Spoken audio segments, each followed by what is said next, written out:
Ball Pass Wednesday here on SDH AM. John, hear you there. Thanks for dropping by, as you always do. Here's a rundown. And it's a lot on one topic in particular, at least in hour number one, because it's that important. It's very rare when a league in the United States has a transfer of power at the top. And so yesterday we had our friend Margaret Fleming from Front Office Sports on, and she was on her way to Penn Plaza to see the assembled media and assembled MLS personnel and front office folks there for the first press conference to introduce Larry Berg as the new commissioner for MLS. So we've got a lot from that press conference to get into. And just to give you a couple of ideas as to the topics, it's going to be why, what youth development means inside the league structure to Larry Berg, the role of private equity in Larry Berg understanding the landscape inside Major League Soccer now as a commissioner. And that is a longer answer than normal, but it's worth it. And we'll go over the rules of Major League Soccer and private equity as a part of that answer. Then the question about what job one is, and they had some levity on the dais about this. And then the advice that Don Garber got from Paul Tagliabue and how it either does or does not apply to what Larry Berg is getting into as the new commissioner for Major League Soccer. Only the third commissioner in league history. You had first commissioner, then you had Don Garber, and now you've got Larry Berg. Larry Berg is going to take over the role of roles, and that's going to be on January 1st. Don Garber is going to go into a chairman role through 27, and then he will fade out. There were a couple of topics that were discussed, promotion, relegation, that kind of stuff, and no, didn't think it was appropriate. So we'll get into the Larry Berg press conference from yesterday. Last night was the first night of Leagues Cup. It had its fair amount of chaos. We'll go through some of the highlights and the matchups there. And it was interesting later in the evening as our Jarrett Smith was at America First Field to see RSL, to see an individual that he was familiar with from his time here in Atlanta before he kicked off SDH Mountain. Saba Lobjanidze. He seems to be living well in RSL. So we'll go over all of the matches last night. And the last match was the one that probably yielded the largest surprise. We'll hear from Jesper Sorensen after the Vancouver Whitecaps loss to Atlante. First ever in this incarnation. When you have El Piojo and Jesper Sorensen, you could not have a larger gulf when it comes to personality. And Piojo gets the win, 1-0 in Vancouver. And so we'll hear from Jesper Sorensen after the match last night. And no, he was, if there was anything that could have personified harumph face, morning, Alex, it was Jesper Sorensen after the match last night. It was late night. And this is why I've put out the bat signal for Dylan Butler from MLSsoccer.com. I don't know if Dylan is alive or alive enough. If he is, he'll join us at 10 o'clock. We'll talk about Leagues Cup. We'll talk about Larry Berg. We'll get into the MLS topics. Then we've also got opening kickoff coming up here in a second. It has to do with the U20s down in Mexico. Good news last night for the USYNT and, frankly, for the USMNT and for U.S. Soccer. So we'll go over the highlights in that matchup against Guatemala. That'll be opening kickoff. You'll also hear from Josh Torquato. Then we've got your news from the morning and the time that we have left. There's a lot of transfer stuff going on. Bruno Guimaraes, sorry, Alex. That's going to be a part of those topics in hour number 2 as we go. So the rundown for the morning, opening kickoff, a lot of Larry Berg. Get into Leagues Cup. We'll go through Leagues Cup. We'll go through Larry Berg if Dylan Butler's alive enough at 10 o'clock. And then we'll get into your news of the morning, get you set up for the day. It's another handful of matches with Leagues Cup tonight. We'll go over your previews and your juice boxes, and maybe I can find some ref assignments. I don't know. But that is the rundown for the morning. Go over all the MLS, off the field, on the field, maybe Dylan Butler, transfer news, and get you ready for your day.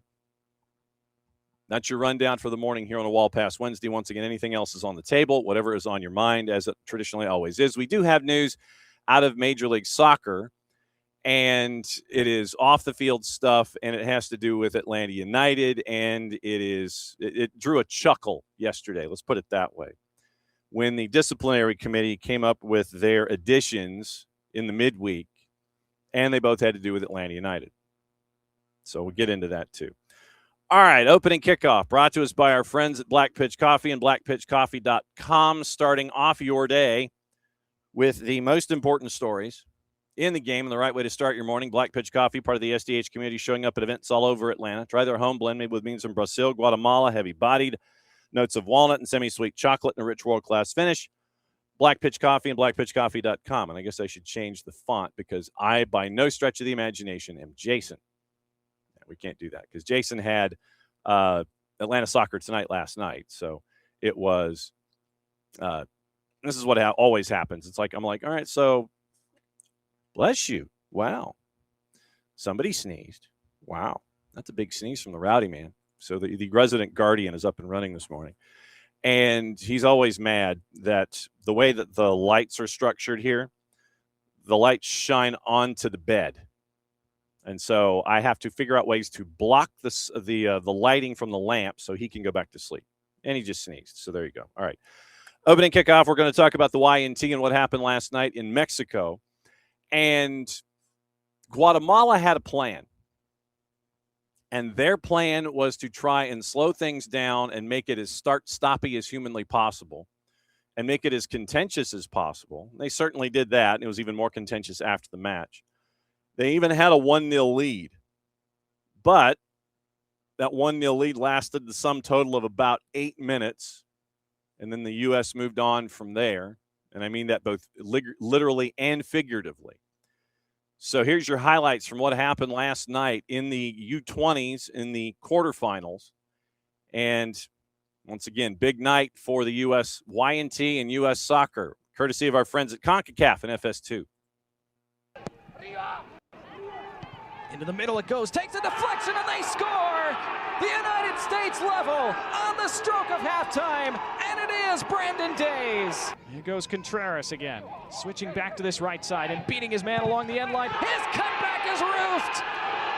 Dean Clapia gives the United States the lead. 2-1 USA, one big step. No question about the finish from Clapia, though.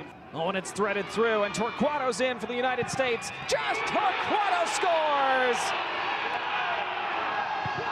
And they have a 1.5 foot in the under-20. All about this pass, the turn, and the layoff from Ruben Ramos, who might not make it 4 goals in 4 games tonight, but he has a great assist there, and one that... It's over. And there you go. U.S. advances. That's your short version. 3-1 the final. And we'll go over the numbers here in just a sec. After the match, CONCACAF caught up with Josh Torquato himself to ask about the win, advancing, and what it meant. Provided, I don't know. Maybe I need to hit the button to actually play the sound, John, instead of lay out the font. There we go. Here's Josh Torquato. It's a great feeling. We battled a lot. This game was very tough. Guatemala did really well in the first half to throw us off our game, but I think we felt very composed in the second half. We came out, we knew what we can do, and we did that, exactly that. We scored the 3 goals we needed, and now we're through to the next round. The second big step. First round, now the qualification for the World Cup. What is going to be the feelings for USA right now? It's a blessing. We get this opportunity, and it doesn't come often, and we took advantage of the opportunity. Now we're in the World Cup, which not many people get to play in, so it's a great opportunity. One last stand. Now semifinals, and then if you conquer that, the finals. What USA going to change? What USA going to do for the next match? We're going to keep going, keep putting these performances that we have been, and just win. That's all that's on our mind, is winning. Josh Torquato after the match last night. And here's your rundown of what happened, all the stats and things. U19 men's national team once again gave up their first goal in the tournament, responded by scoring 3 straight. Brandon Days, Din Clapia, and Josh Torquato, 3 unanswered. Next up for them is Costa Rica in the semifinals. in the CONCACAF U20s. That is, let's see if today is, so Friday at the Estadio Azteca. Tournament semifinals securing berths to the 2027 FIFA U20 World Cup in Azerbaijan and Uzbekistan and the 27 Pan Am Games in Lima, Peru. Guatemala scored in the 36th. Oscar de Leon heads the ball past the keeper, Dane Rizvanovic. You end up 1-0, then the U.S. comes back and rolls through there. So once again, qualifying competitions for the 2027 FIFA U20 World Cup in. 27 Pan Am Games in. 28 Summer Olympics, you're already there as a host. All 4 semifinalists win. Tournament champ qualifies for the Olympics. If the U.S. wins the tournament, the Olympic berth awarded to the runner-up. 5 o'clock, Friday afternoon at the Estadio Azteca. Odds are it'll probably be on FS2. U.S. and Costa Rica. Final numbers from Estadio Universitario Buap. Days was unassisted at 45 plus 5. Copilla from Jaden Contreras in the 68th. Josh Torquato 7 minutes later as Guatemala was chasing. When Ruben Ramos passes the ball to his left, there was no one within 10 yards of Josh Torquato. And Torquato at the time, I want to say, he was about 22 or 3 yards away from goal, near side edge of the 18, goes into the 18 and smashes it past the keeper around the edge of the 6. Starters: Rizvanovic, Torquato, Chris Applewhite, Christopher Cupps, Brandon Days, Javon Mussenden subbed in for him for the final 30. Colin Gusky, Santiago Orharshabal started. Alexander Shaw gave you 11. Jaden Contreras, Cooper Sanchez started. Den Copija, Dylan Vanny came in for a cup of coffee. Ruben Ramos, Braden Dunham on the bench for head coach Gonzalo Segares. 17 shots to 9 for the U.S. over Guatemala. Shots on target 5-3, 2-1 on saves. I would dispute that number because of really the great number of saves that both Alvaro Medrano and Kane Rizvanovic made for their respective sides. It seemed to me like it was more than 3 saves that both keepers made on the night. But Medrano gets a lot of credit from me for keeping Guatemala in the match. Selvin Sagastume turned out to be a bit of a problem, no real surprise. So keep an eye on him and his future. Guatemala, like I said, they wanted to try to make sure that this match was as start-stoppy as humanly possible. They were very, very physical. There were some cards. We probably could have done a reffing down here episode, considering the loose structure with which the whistle was used and cards were administered in the match. There were some rough tackles that might have been reds, weren't even whistled as fouls. But at the end of the night, Selah, 27 fouls called in the match, 14 Guatemala, 13 for the U.S., 4 corners, and you end up with yellow cards, and there were a boatload of them. Shavin Green from Guyana and his ARs, Brandon Cyrus from Guyana, Jose Ojeda from Nicaragua. The 4th was Eric De La Cruz from Cuba. Jaden Contreras gets a yellow. Colin Gusky gets a yellow. Then it was Marvin Avila and Javon Mussenden at 90 plus 3 in the coming together late when Guatemala, and it got worse when Guatemala was trying to foul U.S. players after the game was out of reach. When it was a 2-goal margin at 3-1, then Guatemala really wanted to take some folks out, but the U19s weren't having any of it. They were more than happy to stand up for one another and stand up in the face of the Guatemalan players. So you end up once again with 1, 2, 3, 4. So wait, 3? Just 3? Okay, just 3 yellows for the U.S., 5 yellows for Guatemala. But yeah, Contreras, Gusky, Javon Mussenden, the 3 for the United States. And 27 fouls, you end up with 8 cautions, and 2 of them, I think, 1 each after the fact. Avila and Mussenden, sending them to their respective corners, and it's like you, and go away. So that's your rundown. U19s go into the CONCACAF U20 tournament, and they advance. Friday afternoon, once again, 5 o'clock, Estadio Azteca, taking on Costa Rica in the semifinals in the CONCACAF U20. So very, very cool stuff. And we are efforting. And I don't know how Coach Segares is But I would imagine as you are a coach in a competition, as you are getting ready, Abby, good morning. And yes, I will reach out to you offline.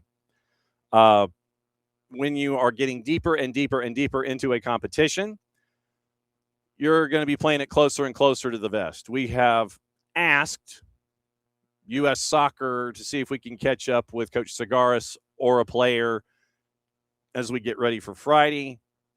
I'm not really thinking a player would be available, and it might just be a few minutes with Coach Segaris, but we'll take it heading into Friday's match in the semis. But, yeah, and so it was bottom line at the end of the day, you're down 1-0. You come back, you answer with one before the half. You score two more in the second half, and I think that the conditioning and the chasing that Guatemala had to do, especially when they were down a goal, I think that ended up being the end of it for them. So United States advances to the semis. Friday afternoon, Estadio Azteca, probably FS2, maybe FS1, depending on NASCAR and such. But right there, Final Four in the U20s in Mexico, and they're going to play at the Estadio Azteca for the final three matches of the tournament. I think it's Friday, Sunday, but we'll find out. But, yes, we have put in a request to U.S. Soccer to see if we can catch up with folks, and we'll see what we can have happen. All right. That's opening kickoff. Brought to us by our friends at Black Pitch Coffee and blackpitchcoffee.com. Starting your day with the most important stories in the game, the right way to start your morning. Black Pitch Coffee is part of the SDH community, showing up at events all over Atlanta. Try their home blend made with beans from Brazil and Guatemala. Heavy body, notes of walnut, semi-sweet chocolate, and a rich world-class finish. Opening kickoff, powered by Black Pitch Coffee, blackpitchcoffee.com. Friday, 5 o'clock Eastern, according to U.S. Soccer. Once again, let me get to my release here. So at Friday at 5 o'clock Eastern from the Estadio Azteca is the next matchup. I'm checking my list, checking, and where is it? Estadio Azteca, August the 7th. So that means 2 days from now. And then that's Friday. And I just saw this. I saw the silly thing. Where is it?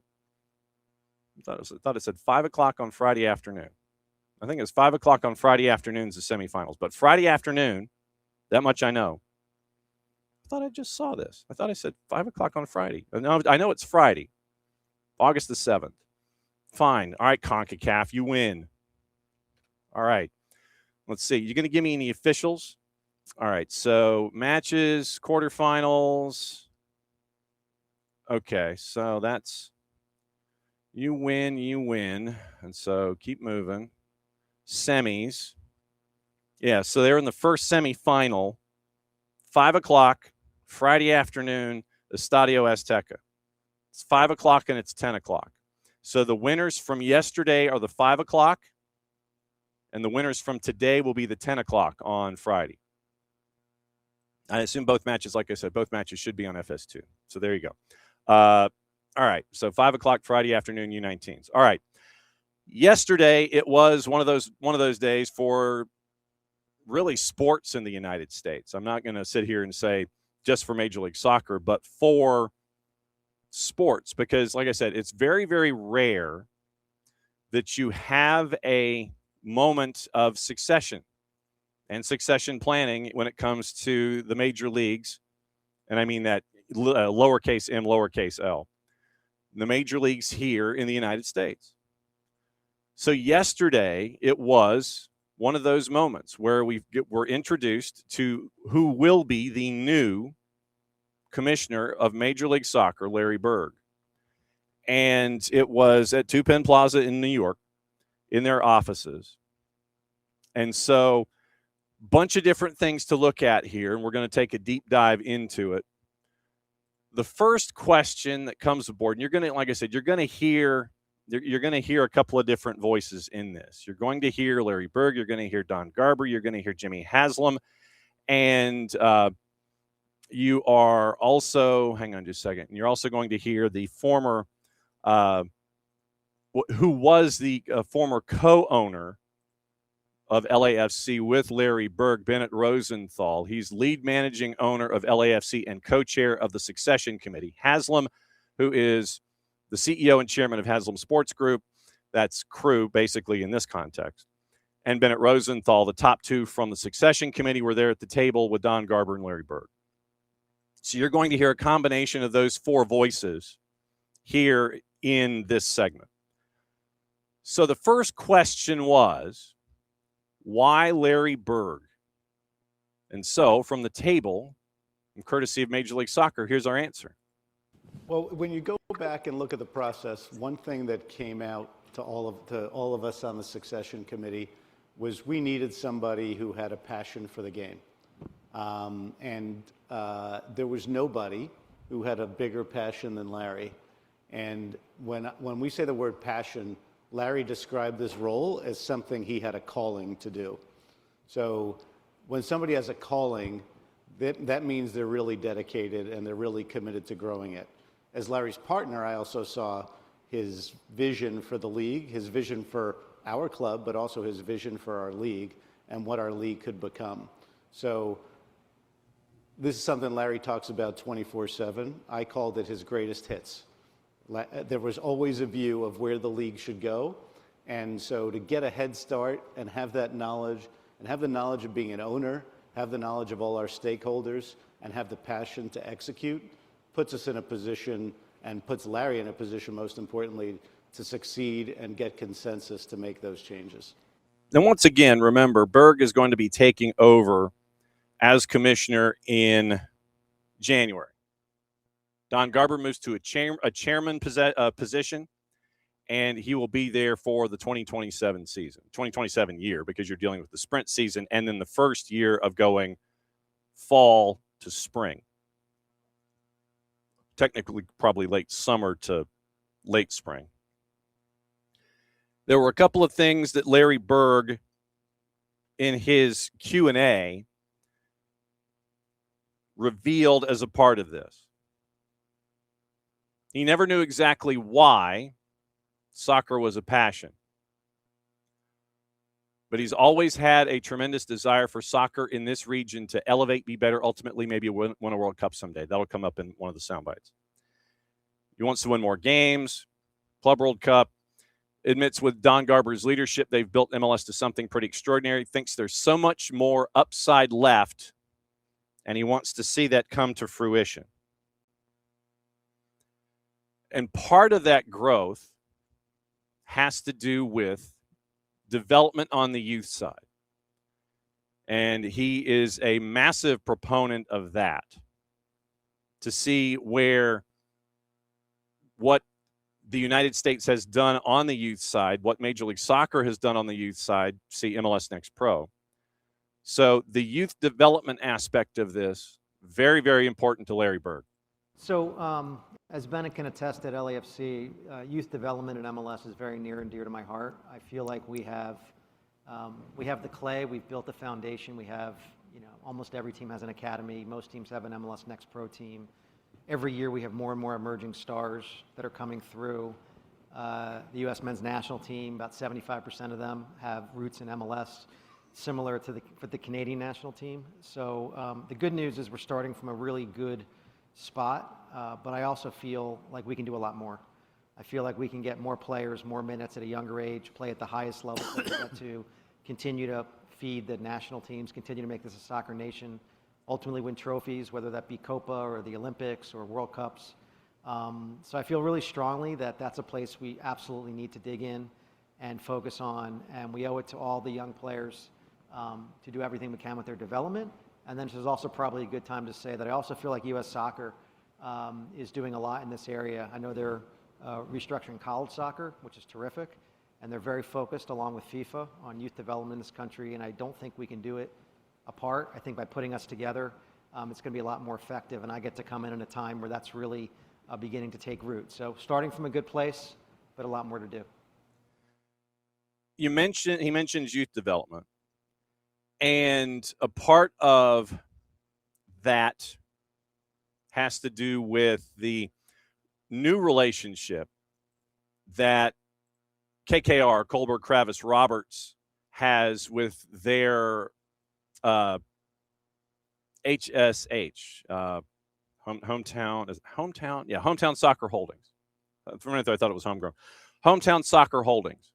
and I kind of got into this with our friend Margaret Fleming from Front Office Sports yesterday, where KKR has come in and they are now tied to MLS Next Pro. And they want to expand MLS Next Pro into those markets that are not immediately tied to the home market of the parent club in Major League Soccer. So they would be looking for those markets like we see in Next Pro, like a Huntsville, like a Chattanooga, like a Greensboro, High Point, Winston-Salem, like you have with Carolina Core, like what you have with Connecticut United. And there was discussion from the New York area coverage of Major League Soccer and MLS Next Pro that NYCFC 2 would be falling into that aisle of the store where they won't be tied directly to NYCFC and that they might be playing in another market next year. Once again, we saw this with TFC2, Toronto FC2, when we had the discussion about Barrie, Ontario, where Barrie is going to be building their own barn, and they're going to be welcoming the Young Reds in a couple of years, and it's an hour outside of Toronto. So with what Colbert, Kravis, Roberts, KKR, there's going to be alphabet soup in this. With what KKR is doing with Hometown Soccer Holdings, HSH, trying to get folks to spread MLS Next Pro franchises away from the markets that currently have Major League Soccer teams, so that way they can sit there and say, well, their main footprint is here with their first team, but hey, their second team is here. Those kinds of things. You mentioned private equity and KKR and everything that they have been doing. They've been navigating a whole bunch of different aspects of business for a very long time. Larry Berg, in his history, is tied to private equity. This next soundbite is going to be long, and you're going to hear a bunch of different voices here. So, with Larry Berg being tapped, just in his history, once again, just to remind you of where he's coming from. He's got to sell his equity, obviously, in the transition. No time frame for that to happen. You had the succession committee, and Berg comes out as number one. He spent 3 decades at private equity's Apollo, eventually rising to senior partner. In 2023, he joined 26 North, the private equity firm backed by Josh Harris. Josh Harris, Crystal Palace, and franchises in Utah, the Mammoth, and so on.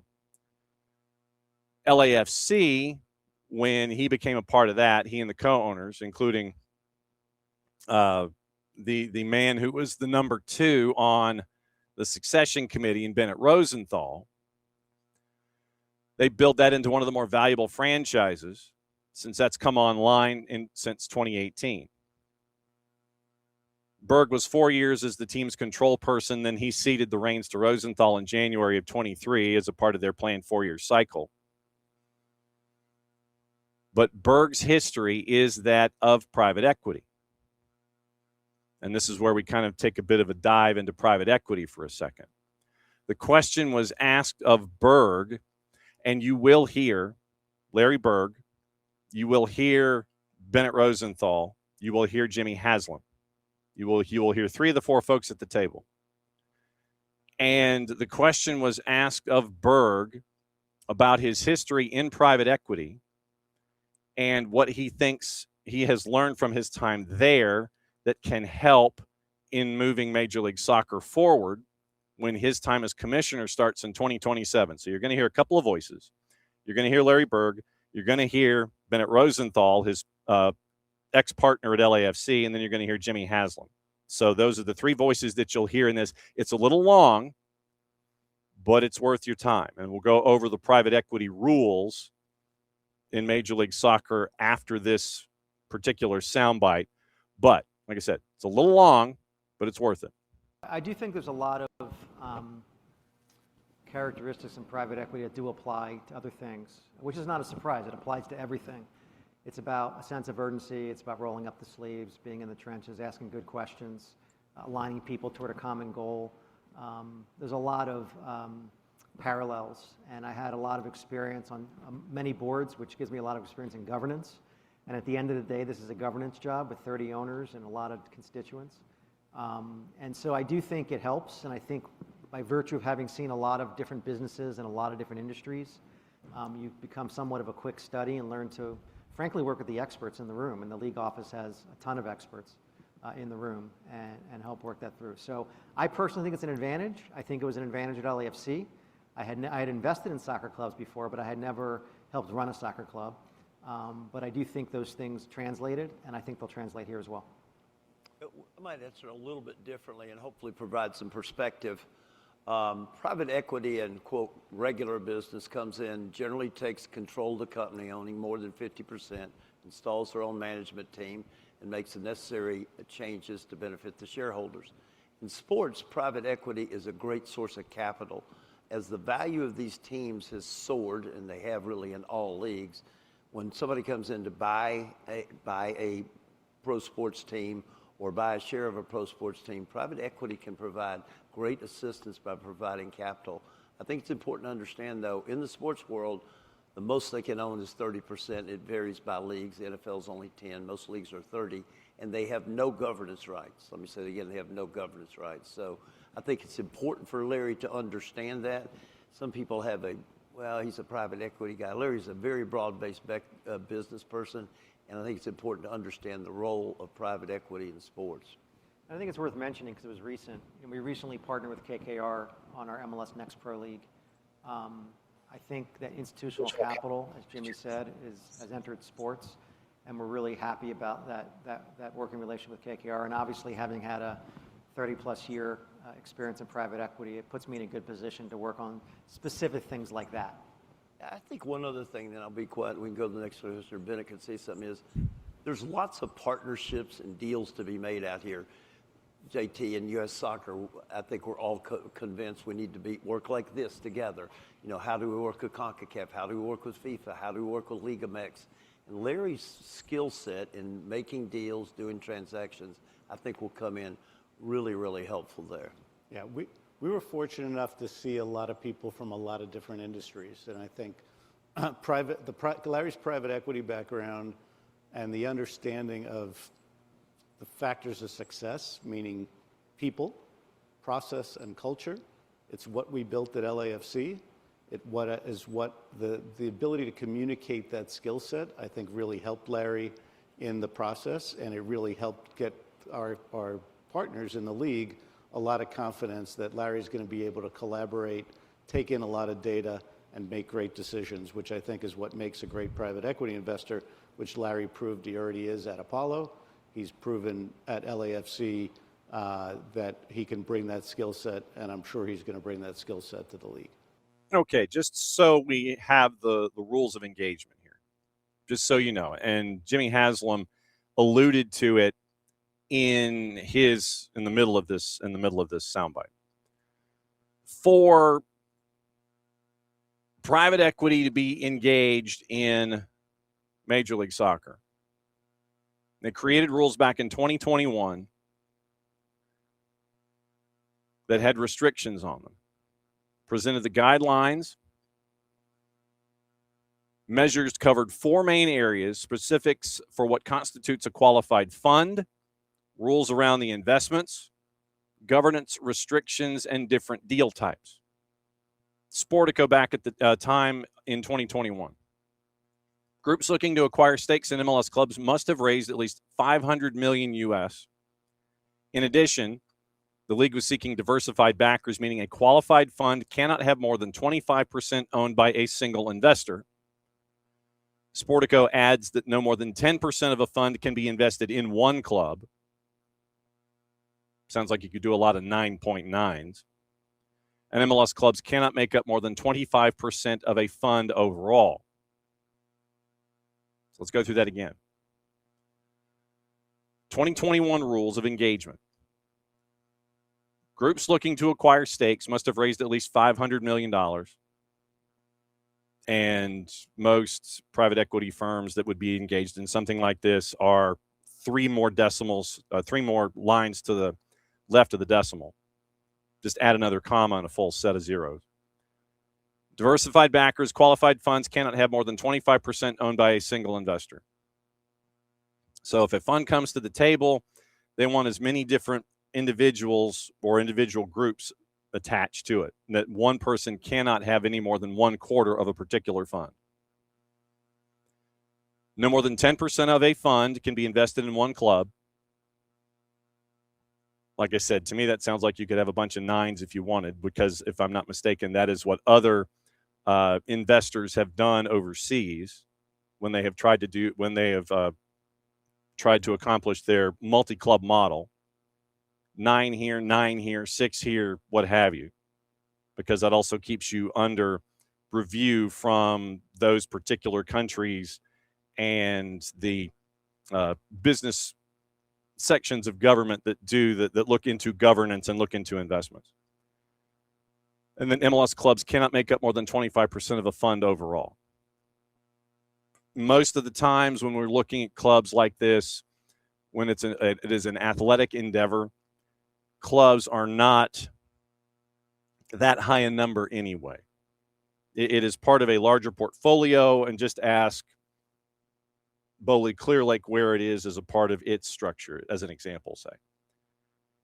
MLS then had informed their teams back in 2021 that they would create a short list of pre-qualified funds. Any private equity investment must be more than $20 million US, but cannot exceed 20% of the club's equity, according to Sportico.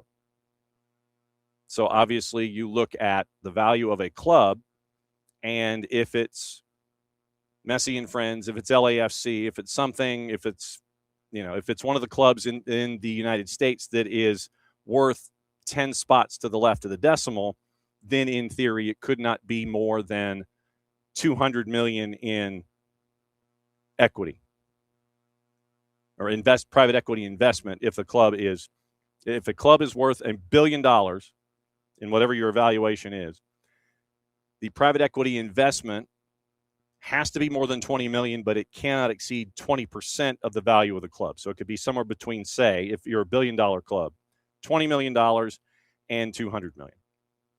I know that's a wide range. No team can reportedly have more than 30% of its equity owned by funds.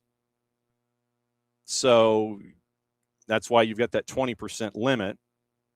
So that way a fund is not the number one owner of a club, and no fund can own stakes in more than 4 teams.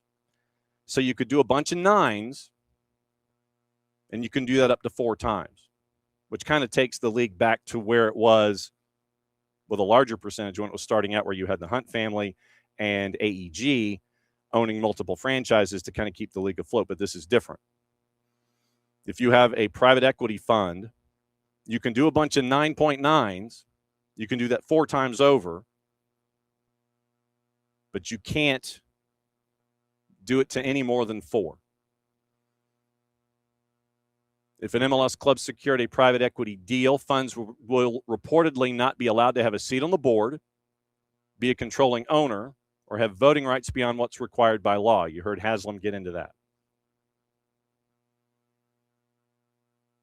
Club's controlling owner must have first negotiation rights should a fund choose to sell its stake, and the right to compel a sale of the fund's interest in the event of a controlling stake sale. Funds can reportedly purchase either common equity or senior equity instruments that don't have debt features. Various requirements come after MLS owners voted back in 2020 to change the league ownership rules, allowing investment funds to take stakes in clubs, initially made in part to make sure that teams had better access to funds at a time when income had fallen because of COVID. And so they were looking for revenue streams to help make up the margins. And so those are your rules of engagement when it comes to private equity in Major League Soccer. Back in 2021, of September of 21, Messi and friends announced that Ares had closed on a $150 million preferred equity investment. And that was part of the agreement that saw the remaining owners finalize the buyout of Marcelo Claure and Masayoshi Son's stakes in the franchise. So that's your private equity rundown there. Remember, though, at the end of the day, private equity is not in it for its health. They are in it to make money. They have an expectation. As do, most owners when it comes to sports across the board. But what you're seeing in private equity is them getting in on the ground floor of a league that is on the upside of its bell curve. And incoming Commissioner Larry Berg has said there's still a lot that can be accomplished. So that was where Larry Berg's private equity background and knowledge base can come in to help things out. He was then asked what job one is. And yes, Rich, that is also on the table when we get into Major League Soccer. He was then asked what job one is when he hits the ground running in 90 days or so. Here's his answer. Look, we have a lot to do. Obviously, the foundation's terrific, but I think it all starts with quality on the field. I think there's a lot of other things that matter a lot. I think the new calendar was a massive move. I think the new playoffs, the new divisions, these are all really important. Youth development we talked about, but at the end of the day, it's quality on the field, which means roster investment model in part, and that's something that the owners need to decide collectively. It was my job as co-chair of a sporting competition committee to help move those along. I'm really excited about the opportunity to have my fingers all over that, even that much more. And what I promised the owners yesterday in my presentation is I'd spend the first few months talking to and meeting with all the owners and hearing about all of their viewpoints, because I think everyone unanimously wants to move forward. Everyone wants to take advantage of this rocket fuel from the World Cup, but they have different views of how to do so. They focus on different, we call it choose your own adventure, different things. And it's my job to take all these things in and come up with a plan going forward. And sometimes it's just a question of being a little bit creative. And I have that experience in private equity, to go back to the last question, to try to bring people together and make certain trade-offs. We've done it, as you know, Paul, with our current roster investment model in terms of choosing a DP or choosing more roster investment or choosing an extra U22 so people can decide what they want to do. And I would say that's my number one job. I think if I do that well, we will have more transfer revenues and we'll have more media money, and that'll all lead to better product on the field, and that'll become a flywheel because it leads to more transfers and more revenue money, and more media money. But that's job one. Job one, according to Larry Berg, as he walks in the door. And remember that as a part of all of this, there are things that he has to look at. You've got a new collective bargaining agreement that has to be signed, sealed, delivered, negotiated before 2028. And you also have to figure out your media deal and what you want to do there. Because remember, the media deal in and of itself is out after 29. So what are you going to do there? You opted to end it early, and now you've got to figure out revenue streams. You've got to figure out how you can maximize those. You got to figure out how to be ahead of the curve with some other networks and figure out, okay, where's my space? Where am I navigating, and what am I doing? And you've got to figure out what's best for the league. Because what we have seen with the relationship with Apple TV is you are wall-to-wall with the competitions, you're wall-to-wall with Leagues Cup, you're wall-to-wall with the game coverage in and of itself. I know that the studio coverage with our friend Kevin Egan et al., there are aspects that have been tremendous when it comes to showing the growth of the league. And then obviously there are things that I'm sure that both the league and any prospective TV partner will want to address. Whether it's production, on-site versus remote, number of cameras, those kinds of things. So there are some production aspects, and I'm sure that there are some production elements of it as well that will probably need to be discussed to figure out how you can continue to add to the rocket fuel that Larry Berg talked about. One of the things I would imagine that they're going to want to discuss is the storytelling aspect. And if they are in a position to be telling stories, how you get those stories front and center and they don't get lost in everything else that you're trying to talk about when it comes to the league. Because you could go team to team. You could go from team to team, and you could come up with features every week. I mean, Atlanta United has been fantastic with us at SDH, where we get to do things like box to box with the twos players, sit downs with coaches, sit downs with, the younger players, and being able to tell those kinds of stories. For us, that's a natural idea. You could go to each club. Rich, I'm sure that you probably have a story that you'd love to have told so you'd know more about an individual. Shoot, do a sit-down with Ezekiel Alado, especially after what happened in the match with Atlanta. Get more on his story. Get more on about what Union 2 is building. Ryan Richter, do a sit-down with him about how he's gone, and Dave Leno can back me up on this. Sit down with Richter, going from his time in Bethlehem to Philadelphia Union 2, and now, because he's been a system guy. Folks want to know more about that kind of stuff, I would imagine. I want to find out more about Ryan Richter. Where can I find that story? Where can that story be done and told? Just as an example. And it's two examples, and we were looking at it for 45 seconds? I'm going to look at the standings real quick. And just so I don't skip a team. And so this is just me and my journalistic questions and answers. So if you look at the standings, all right, so let's look at the standings. Nashville.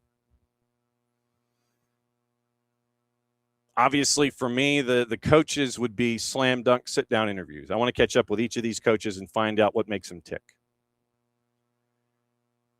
When it comes to what we've seen in Nashville, I mean, the season Andy Nahar is having, I'd want to sit down with Andy Nahar. With Messi and friends, obviously, the youth that they bring up through their system and what's going on at Messi and friends, too. With the Revs, with the new coaching staff and what you're seeing there, and all of the young talent that's on display. I know that I'm drifting toward the younger talent that's there in each of these situations, but I think that it's important for fans to know about all this young talent. Chicago, obviously, you want to have a sit-down with Lewandowski. NYC, you want to do something on the new stadium, younger talent that's there with NYC. FC Cincinnati, if Dado Valenzuela is the Dado Valenzuela that we saw last night, that version, as opposed to the version that got in trouble in Hell is Real. And I know that I'm drifting kind of a lot toward MLS Next Pro stories, but you catch them early, then you follow their progression through. Charlotte, obviously, the younger players that have come through with Crown Legacy. Red Bulls, we find out what the roster looks like, see what the Julian Hall. DC United, you talk to the coaching staff there and find out what it's been for them this season. Orlando, you have to obviously start with Griezmann. Crew, once again, the younger talent that's come through the system. Toronto FC, you have to do a sit-down with Josh Sargent. And this is just me off the top of my head. Philly, we wanted to know about, Alado and probably Milan Olaski, the younger guys that have come through the Union 2 system, and a sit-down with Richter. CF Montreal, I'm sure there's a story there with their talent pool. Definitely a fan piece, a Stade Saputo piece at the very least. And like I said, we could talk Atlanta United all day long. Vancouver, you got to talk about Mueller. The no name defense. Do a sit down with Takaoka, who's probably got the lowest goals against in the league. LAFC, all the high priced talent that's there. You do a sit down with Sonny. San Jose, all the young guys that came through college that are a part of things for Bruce Arena. Houston Dynamo, everybody that's come in to help out Ben Olsen. Obviously, if you could do a sit down with Guilherme, that would be fantastic. RSL, you could do like 19 different sit downs. You have Jarrett do them. Gilavogi, Diego Luna, Saba, and his, what Saba has seen, Gozo until he goes over to Europe. Same with FC Dallas. And you catch up with, hang on just a second. Benji Flowers. That's an easy one. The second he signed that contract for $3 million and Chelsea was interested, you put in a request to talk to Benji Flowers. With all caps, they have a new DP, Carlo Holsa. Sit down. Portland, new head coach. Sit down. Seattle, the younger talent that's come through the system. Loons, same way. Colorado, before you lose him, you sit down with Harrington. LAG, shoot. You get Chucky Lozano, sit down. San Jose, front office, Mikey Veras. The MV Palatero, Anders Dreyer, sit down. Austin, the new DPs that have come in as they're trying to turn things around. Sporting Kansas City, all the new faces that are there, and Dejan Joveljic. So in what? 5 minutes, we've come up with a boatload of features for the network. Thank you. We need to do them. Whoops. That's not what I meant. I meant to do that. That's what I meant to do. So, that's interesting. Get rid of that. We got to get rid of that. Come on now. And that was not what was intended. They're on the block list. And so now that I've blocked them, no, I'm not going to do that either. That's interesting. All right. So by blocking something and fonting it first, this is interesting. All right. So unintentional note here. So I got to figure out how to do something real quick. This is not what was intended at all. Yeah, it is, Rich. Don't look. Literally, I'm trying to come up with anything that is anything. So how about we do this? There. That was true. That is absolutely true. All right. So now that we're back to normal. That was what I needed to do. Yeah. So forgive me for that lower third, trying to get rid of it. I'm still trying to learn the system. But in 5 minutes, we figured out features from each of these teams that a broadcast partner should have. Thank us later. You've got to get into the storytelling aspect of it. You really do. Whomever your partner is. And you've got to make it accessible. You've got to make it accessible. And when you're trying to find these stories, if they've been done by their local teams, then where are they? Are they on the website? Are they on the TV provider page? That's another thing. If you want to get into storytelling, make it accessible so you can draw an audience in. That is something that has been somewhat clunky in this particular television contract. They might be doing the stories, but they're hard to find. You want to bring in somebody for the first time? Make it easy.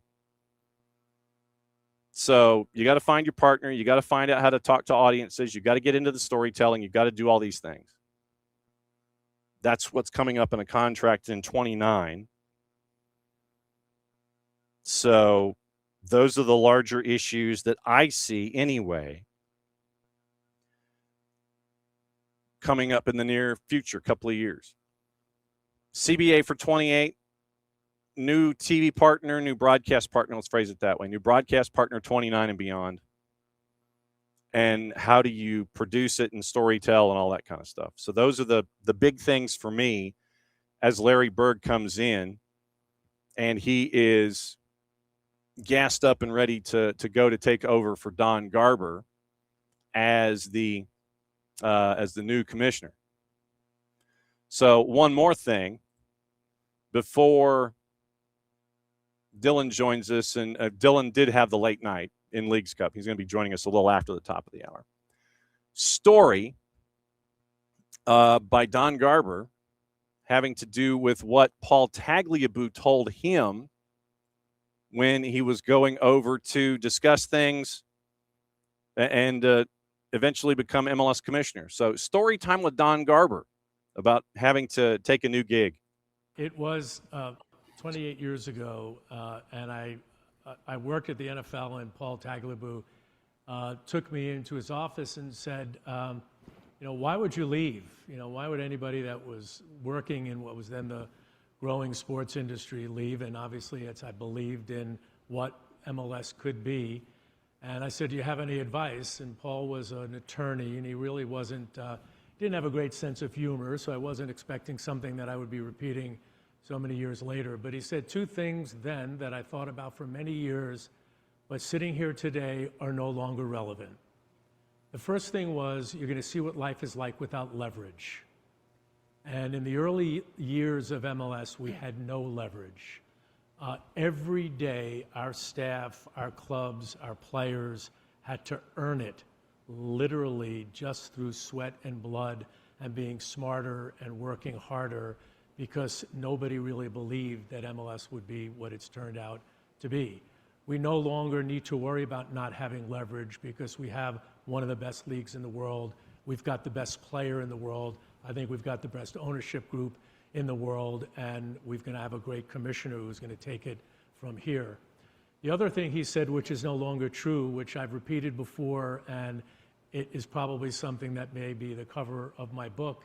He said, in order to be successful, you need to keep the owners who hate you away from the ones who are undecided. And I don't know if I ever told you that. Gone?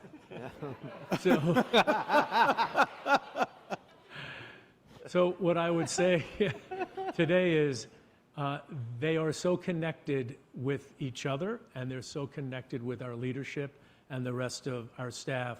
We no longer have to think about what we need to do to get them to align. They were proven through the succession process. They are aligned.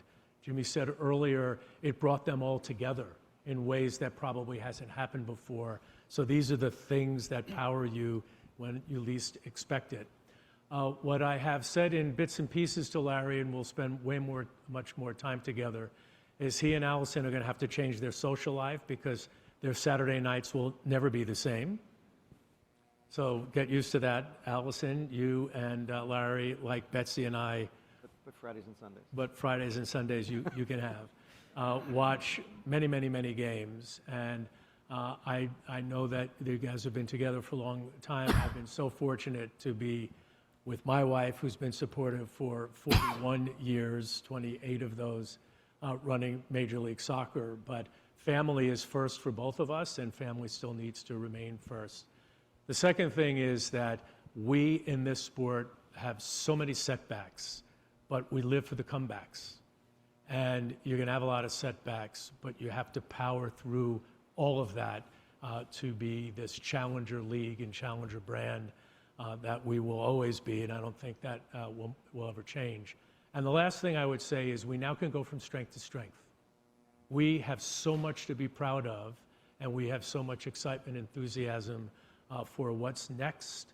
It's no longer about having to fight every day to get recognized. We are strong, and we are powerful, and you're going to make us even better than that. So, Paul, that's what I've said. That's what he said. So that's Don Garber's advice. So he got advice from Paul Tagliabue, and now he's passing along advice to Larry Berg as he will take over in the grand scheme of things. So there you go.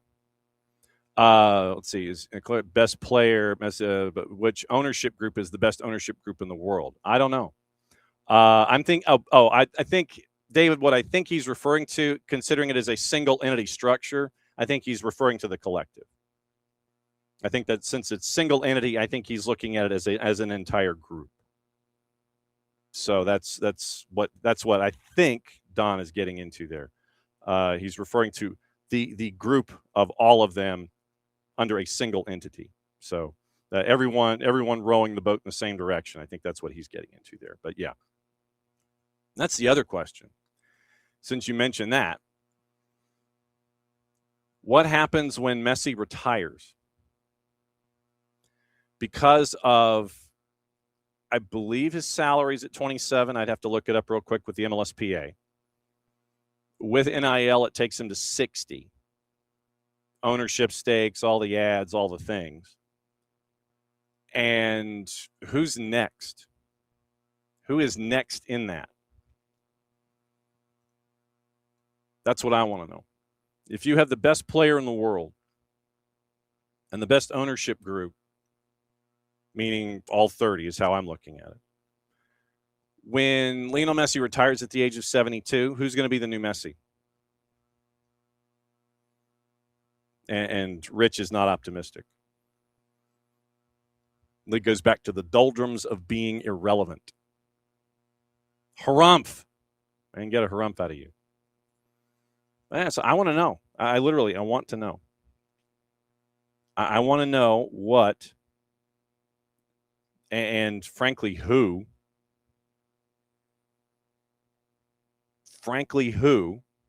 that next individual is that you're going to chase, that you think you can get.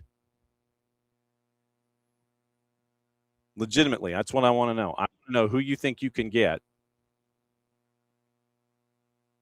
once the tin and pink and all of the other appropriate pastels retires.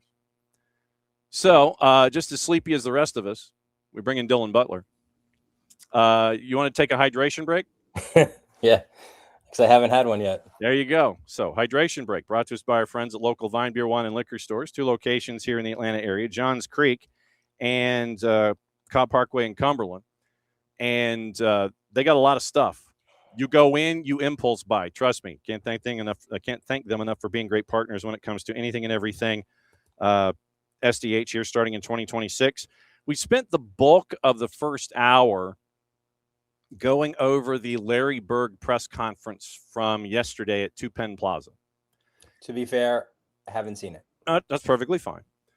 But obviously still very confident. You know, he was formerly a co-owner at LAFC, spent time in private equity, and he feels like the upturn is still there. It is still, MLS is still on an upswing, and he's ready to, continue to hop on that comet and take it where it needs to go. But there are some questions, and I was getting into that as we were, getting ready for you this morning. You got a collective bargaining agreement getting ready for 28. You've got a new TV partner you got to figure out in 29. You've got to figure out who and how you want to tackle it, and the idea of possible relocation or expansion and all these kinds of things. But I think it's safe to say that Major League Soccer, the gap from, say, 5 to 12 internationally when it comes to rankings for leagues in the world, I think that if Major League Soccer continues to go on this upswing that they've been on, they can be number 5, number 6, and be right up there with the big 4 that we always look at. So it's an opportunity here, obviously, with a changing of the guard. Don Garber leaving, 27 goes to chair, Larry Berg comes in. It's an opportunity, but you still have some things you've got to figure out and fix. But you've got a league that can adjust some things, maybe add a DP. You've got to work on a floor and a ceiling when it comes to expanding your cap. It's an interesting time here in Major League Soccer as you're ushering in a new commissioner. Yeah, no doubt. I think what gives me optimism is that this is someone who was just with LAFC, right? Yeah. And when you think of owners in Major League Soccer and projects that have been ambitious, that have pushed the envelope, um, that have chased the biggest stars, spent money, right? Like all the things that we want to see from teams. He was at the forefront of that. So I think at least that to me that's a positive. Yeah. We spoke about it last week. Can you get buy-in then from clubs who traditionally do not spend that kind of money, are not that ambitious, right? So I'm definitely intrigued. Yes. I think there's a lot of critics for in general, but certainly for Don Garber. But like I saw it somewhere on X, I forgot where, but someone had put out like, look at where the league was when he started and to where it is now. Yeah. Now you can complain that it should be maybe further along, that like these little baby steps along the way, maybe they could have been taken bigger steps now in these last few years. But he certainly did a tremendous job, one, to just keep this league afloat, and then get it to the point now where there's almost every team has their own stadium. Everybody has these world-class training facilities. We've seen it utilized in the World Cup, right? There's second teams and academies for these teams. We're seeing it now almost hourly, right? Like these Tommy Scoops putting out, this guy going there, he's a homegrown. We're seeing not just like the $2 million transfers. Now we're seeing, the 10 and the 12 and the 16 million. So kudos to him. And I'm definitely excited. As you say, listen, there's going to be some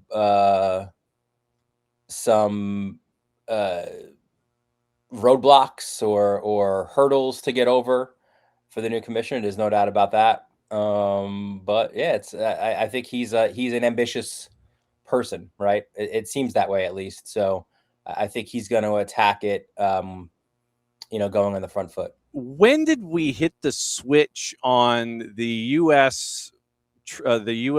Homegrown transfers going from 7 figures to 8? I mean, I didn't get this memo. Literally, you go from Sebastian Berhalter and Max Arston, like 3.5 and 7.5, and now all of a sudden you're looking at Xavier Gozo, who's at 15. It's like, when did this switch get flipped? I did not get this memo. It's like all of a sudden you're now getting 8-figure transfer interest. Lucas Harrington, another one that's 8-figure. It's like, when did this happen? Just literally, it feels like overnight, right? And that's great. We want to see that. We saw that with Alphonso Davies years ago, but that was an outlier at the time. And now, we're seeing these guys, hopefully. I think if you're like a certain age and you've reached a certain amount of first team minutes and then also played for your country, like that ticks off a lot of the boxes to get it to the 8 figures. And that's what we're seeing now with, Gozo and Harrington. And yeah, it's awesome. Yeah, I did not get this memo. It's like, yes, we're now going to open up this door, and now they're going to be 8-figure transfers. It's like, damn, when did this happen? Last night, Leagues Cup, after we get you your second cup of coffee, okay. Get you ready. Get you ready. Yeah, just go. Don't worry about me. Last night, and we got highlights and posts, and we'll play that in a bit, obviously. Nothing like match day 1 of Leagues Cup, sitting there and going, okay, banger, upset, chaos. Yeah, so it was out there last night in match day number 1 for you. Yeah, I think it ticked off almost every box that you would expect from Leagues Cup, right? Like, Evander scores another banger. The Ohio teams do their thing.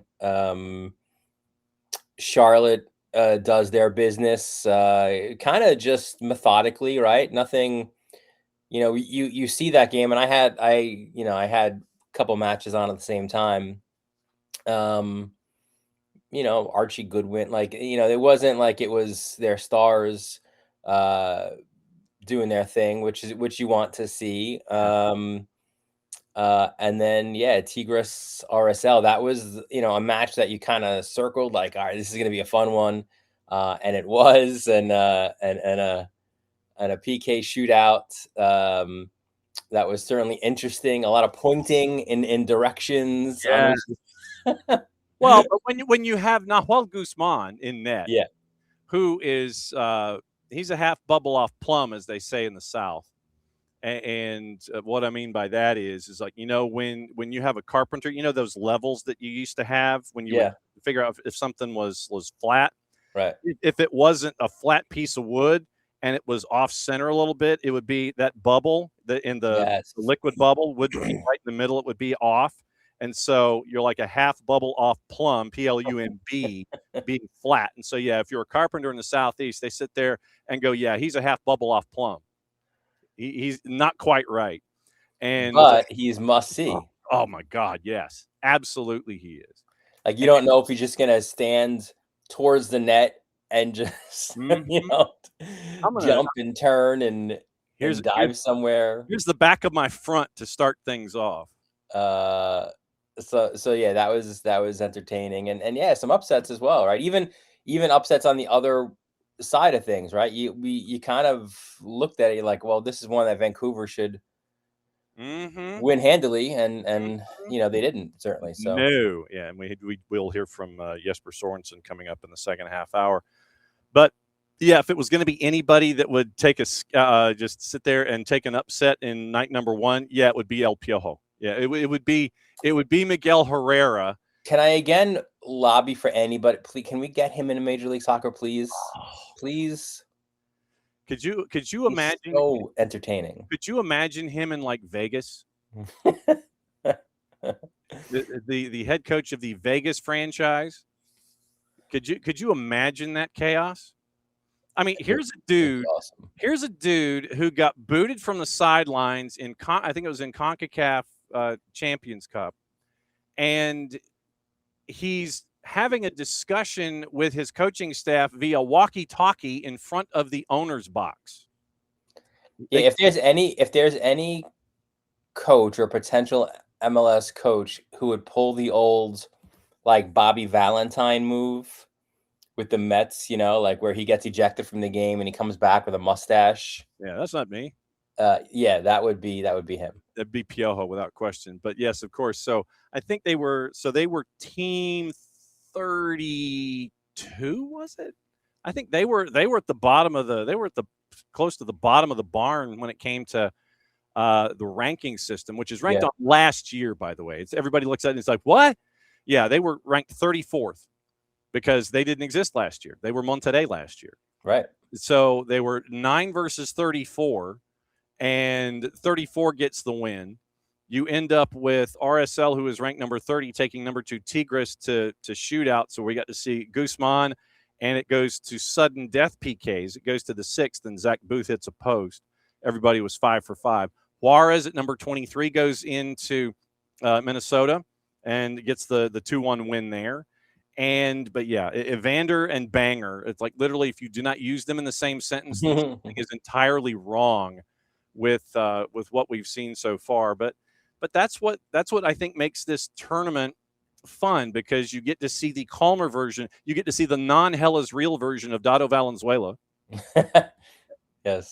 And see the kind of player that he has evolved into. And it's like you get to see all these different combinations and all these different characters and things like that. And then the one thing that I know that we were looking for after teams in Major League Soccer and Liga MX played on the weekend, you figure it's going to be one of two things. It's going to be yawners across the board because they're tired as ish and they're coming in and they're flying in, or it's just going to be like YOLO and everybody's Leroy Jenkinsing their way through match day number 1, and you ended up thankfully getting the latter. But that's the thing. You can't really do that, right, in this competition, because if you lose that first match with only 4 teams in each league table getting through, you're screwed. Yep. Like, you need to get a result in that first match. So that's the other part of it, I think. And it definitely makes it unique, right? Like, it's not only the Liga MX and MLS rivalry going on, but then you're also competing against your own league. And you've got to watch results and tiebreakers become a thing, and it's only the 4, right? Like, we start with 32, and then really quickly, we're down to 8. So it's not the NHL, it's not the Stanley Cup playoffs where for years people would just complain that everyone gets in.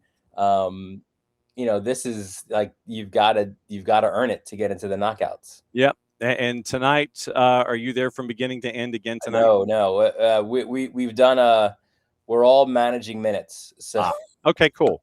Good. So it's like a 1 on, 1 off. I'm on again Friday. I'm off on the weekend. So, and it's let's see, 3. I think it is 6 matches tonight. You end up with Messi and friends taking on Atletico San Luis, 7-33 at New Stadium. Monterrey and the Purple Team in Orlando. At Geodis, you've got León and Nashville. In Mansfield Stadium, suburban Metroplex, FCD is going to be playing Querétaro there. We know the owner of Querétaro, so it'll be interesting to see that matchup. Toluca, ranked your top seed Toluca, home at home, and this is the other thing I wanted to discuss with you quickly, is that you've got home games for Liga MX this season. Love it. I do too.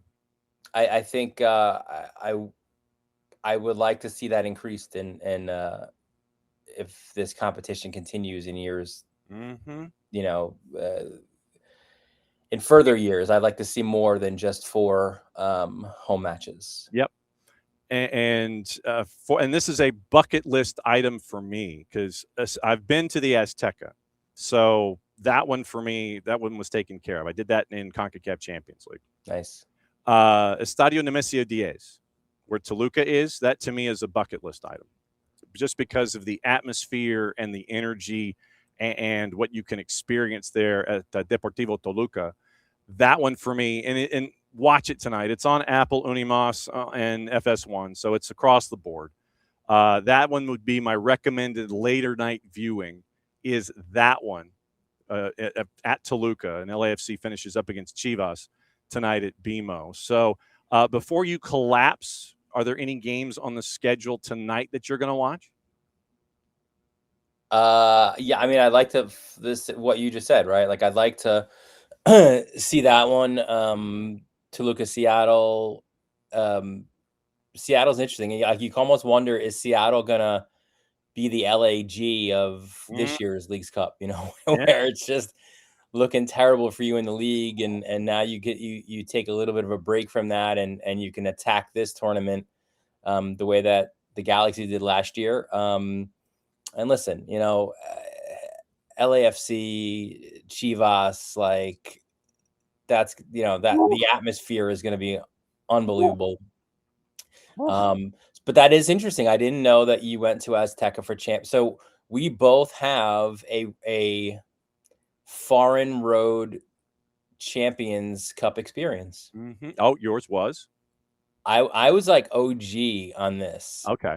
I was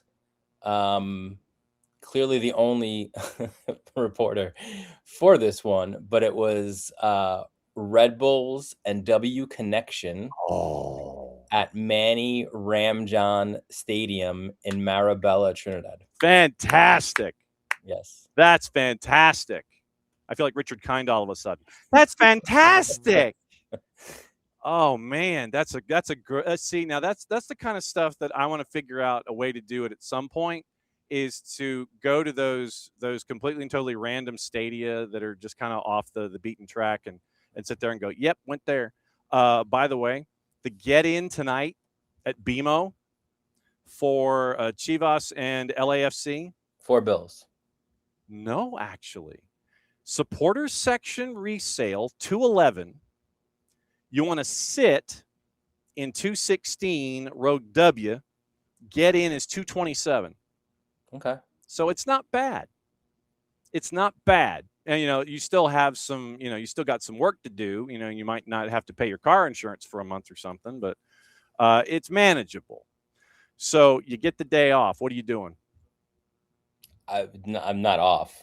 Well, you ain't working tonight is what I'm saying. Correct. So MLSsoccer.com, what up? I don't know. Okay. I truly don't know. Good deal. Thank you for I like the kit, by the way. Oh, yeah, this is from our friends at Nofo Brewing, because Nofo and the beer that we have, by the way, the Soccer Down Here lager from our friends at Nofo Brewco. Nice. And so this is, if you go to Nofo, this is what SDH lager looks like. Sick. And so yes, we have our own lager. Jason spent many an hour trying to figure out a decent lager, and so an easygoing lager, the Soccer Down Here lager, you can get with our friends at Nofo Brewco, and they are attached to Walsall, they are attached to Drogheda United, and they are attached to Chattanooga FC. So I figured I'd bust this one out today. Love it. You're the man. Go get some coffee, and we will catch up with you next week. Yeah, buddy. There he goes, Dylan Butler. He's going to go collapse. There he goes. All right, so let's take care of gossip, rumor, and innuendo, what to watch, where to watch it, how to watch it, and we will also do another couple of things. We got to get into the highlights from last night. We'll get into all the rumors and all of the things, and I mean all the things. So we mentioned Xavier Gozo, and that's going to be like $15 million around the corner for RSL as folks are knocking on their door. Crystal Palace did not have that on the bingo card. But once again, we were talking about $15 million and Xavier Gozo possibly, and that's what it's looking like. 19 years old, 6+5 in 16 matches. Candidate to earn his first USMNT cap this fall.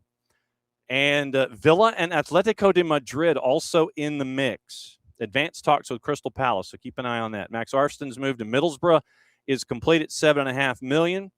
Sell-on percentage there, first-round pick in 23. Great story, and that would be another great story for a media partner to tell when it comes to Columbus. Just saying.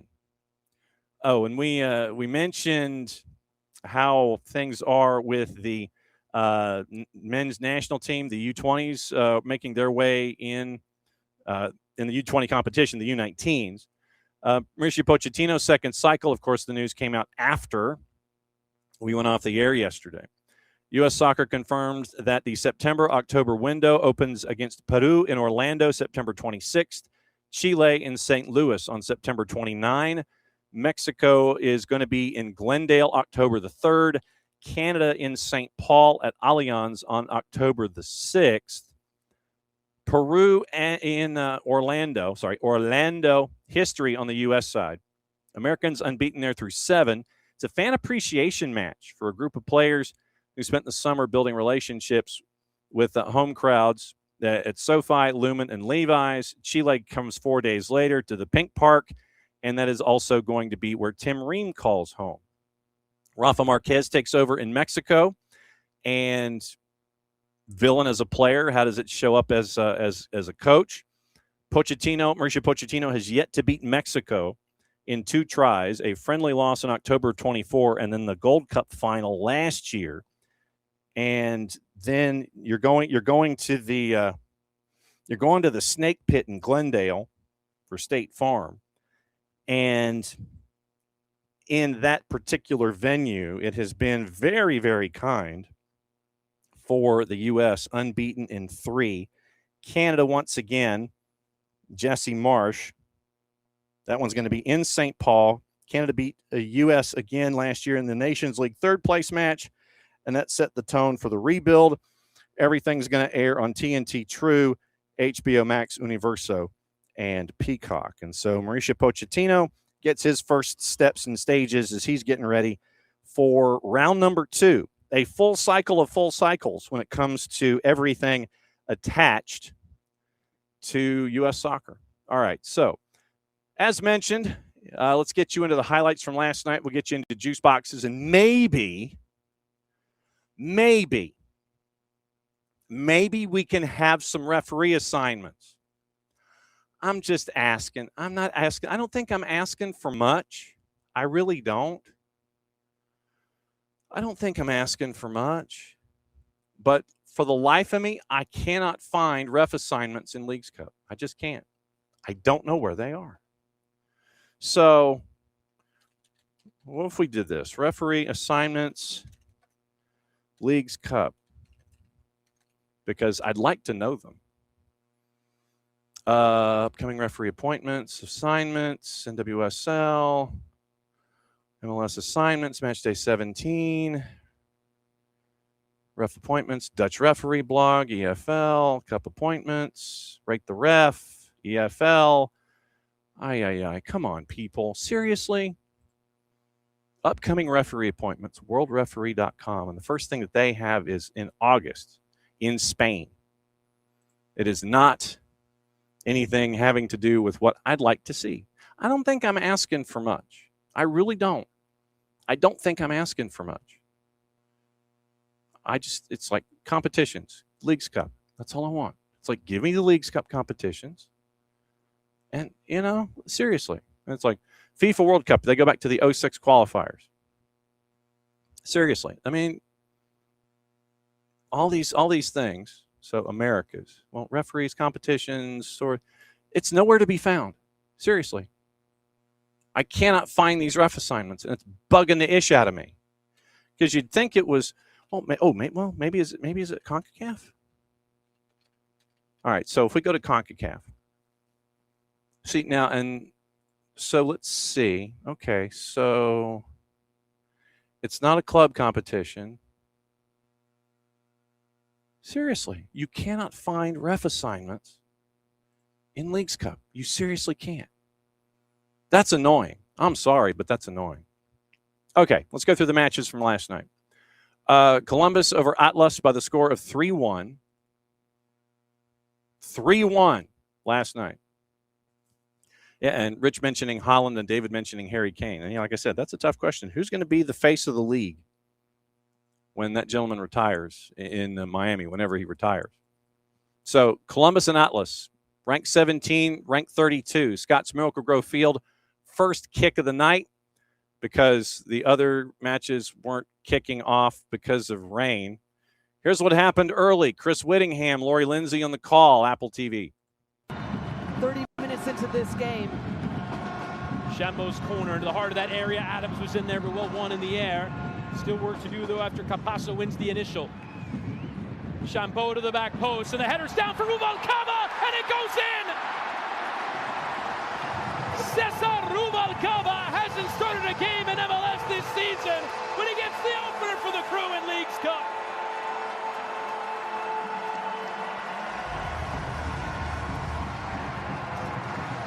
And we had just said, all the possession opportunities, you have to start to put something on frame, test the goalkeeper Vargas for Atlas. Well, this delivery is excellent to the back post, but that is a textbook header from Rubalcaba just to get up through traffic, knocks it down to the far post, doesn't need to get a ton on it, right in the mix, and they keep it alive, do such a good job to not allow. Rubalcaba, Zawadzki, and Mendez. Bryce Mendez continuing to make early fantasy owners happy. 3-0 at that point. Sean Zawadzki, an own goal in the 67th. Team 17 beats Team 32 by the final of 3-1. That one was at Scott's Miracle Grove Field last night. Game number 2 on the board, Cincinnati and Pachuca at TQL. Team 6 in the rankings, Cincinnati. Team 20 in the rankings, Pachuca. And as we mentioned with our buddy Dylan Butler, really all you got to do is go banger, and you know who it is. And the pressure of this opening game, which he told us is everything. You don't get points on opening night. In this format, you are essentially done. as we watch the touch by Valenzuela and a strike. Go! Oh, he's done it again! Guess who? Evander turning the tide with a lightning bolt, and what do you know? Cincinnati levels at 1.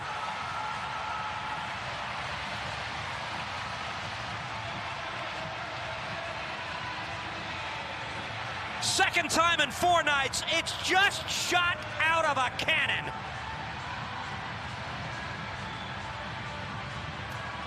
He doesn't score simple goals. It's as simple as that. Every one of the goals he scores could be a contender for goal of the season. But it's just as though he knows when he leaves his foot, it's going into the back of the net. You're talking about Moreno, the captain of Pachuca. There you go. Kanji and Danny on the call. Evander, banger, and goal on the board in the 18th after Alcaraz had scored in the 8th. That evened things up. Buca scores in the 39th, 2-1 at the break. Kenji Bombadem scores with 20 to go, 3-1 your final. Cincinnati full points on match day number 1. Juarez and Minnesota at Allianz, and it was a back-and-forth game. Castillo in the 22nd for Juarez. Tomas Shankalai in the 34th for the Loons. All the action happened in the first half. 4 minutes later, the match was no longer tied when you have Estupiñán on the field. And this is Neil Sika and Kendrick St. Aubin, Apple TV and Leagues Cup. Leo was not happy when he was subbed off in the first half. Estupiñán is in. Estupiñán slams it through.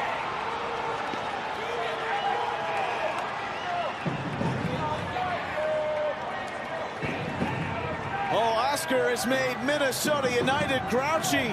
2-1, Juarez back in front. Another great run up top by Estupiñán, and you talked about his quality. Played at Hull City for quite a bit. And you can see, look at the run here, watch the movement. He just eyes his moment, his opportunity. And the chemistry, right here, look at him behind. And a great ball by Denzel Garcia to just match that moment, to match the opportunity. So that was 2-1, and that was your final. So you end up with a team on the road, Team 23, knocking off Team 13. Loons now have some work to do for the rest of their early stage. Stage 1, I guess we call it. So Juarez with the Duke, and they get the win at Allianz. Then on the board, after a long rain delay, and full disclosure, but this is going to be Nate McKay, Devin Kerr. The game was pushed back, I want to say an hour and a half, hour and 40 minutes because of rain there at the bank in Uptown.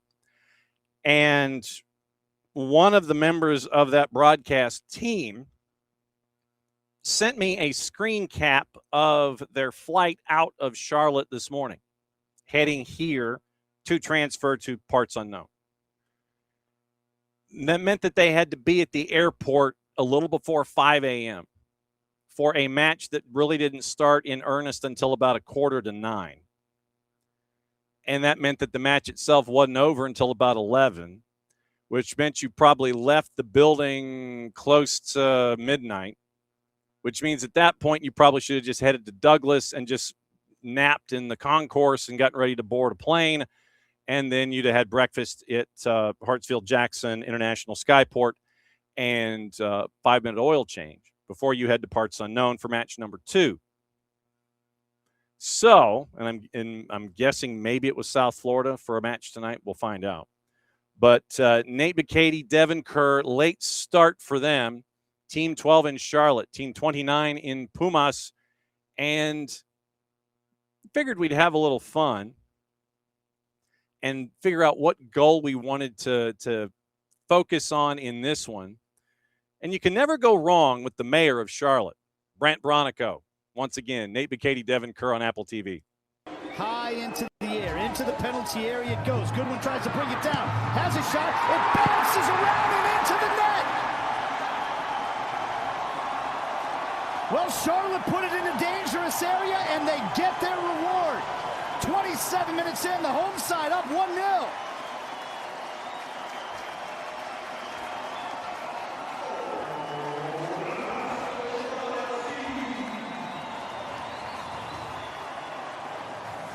Very successful early on for Charlotte. Pockets centrally, and certainly full utilization of the width. In this build 3 mechanism that has been Charlotte, and Dean Smith's athletic squad, really well done by Aloko and Will Cleary to provide. Goal on the board by the mayor on the slam dunk, Brant Bronico. In front of about 22,000 last night in Charlotte, Team 12 over Team 29. Bronico, Archie Goodwin, and then Tiger Smalls from the spot with 12 to go. 3-0. Charlotte gets full points. Rubiel Vasquez was in the middle. Chris Elliott, Nick Uranga, your ARs.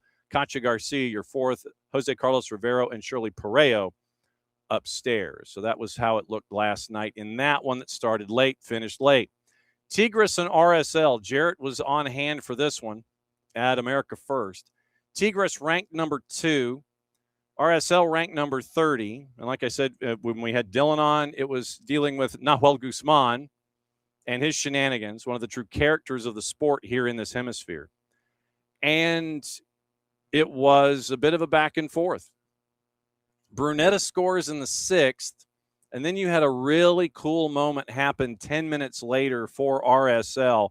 Long time coming to the equalizer. Max and Dunny on Apple TV. Saba. Back of the 18-kilo bogey. Got a piece of it. Sets it back. Ruiz! And there it is. You just mentioned it. Firepower off the left boot. Pablo Ruiz is back and back with a bang.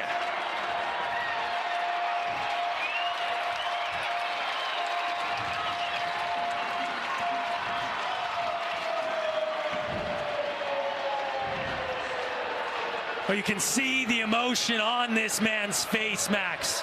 These last 3 seasons have been hell for Pablo Ruiz. He was the guy. And so Pablo Ruiz scores, and that was the equalizer in that match. They go to pens. Zach Booth hit the post. Tigres convert in the bottom of the 6th, and they go on to win at 6-5 in PKs. But Pablo Ruiz gets a goal for the first time in, I want to say, almost 3 years. Fantastic stuff there for Pablo Ruiz, and RSL gets a point. Tigres gets 2.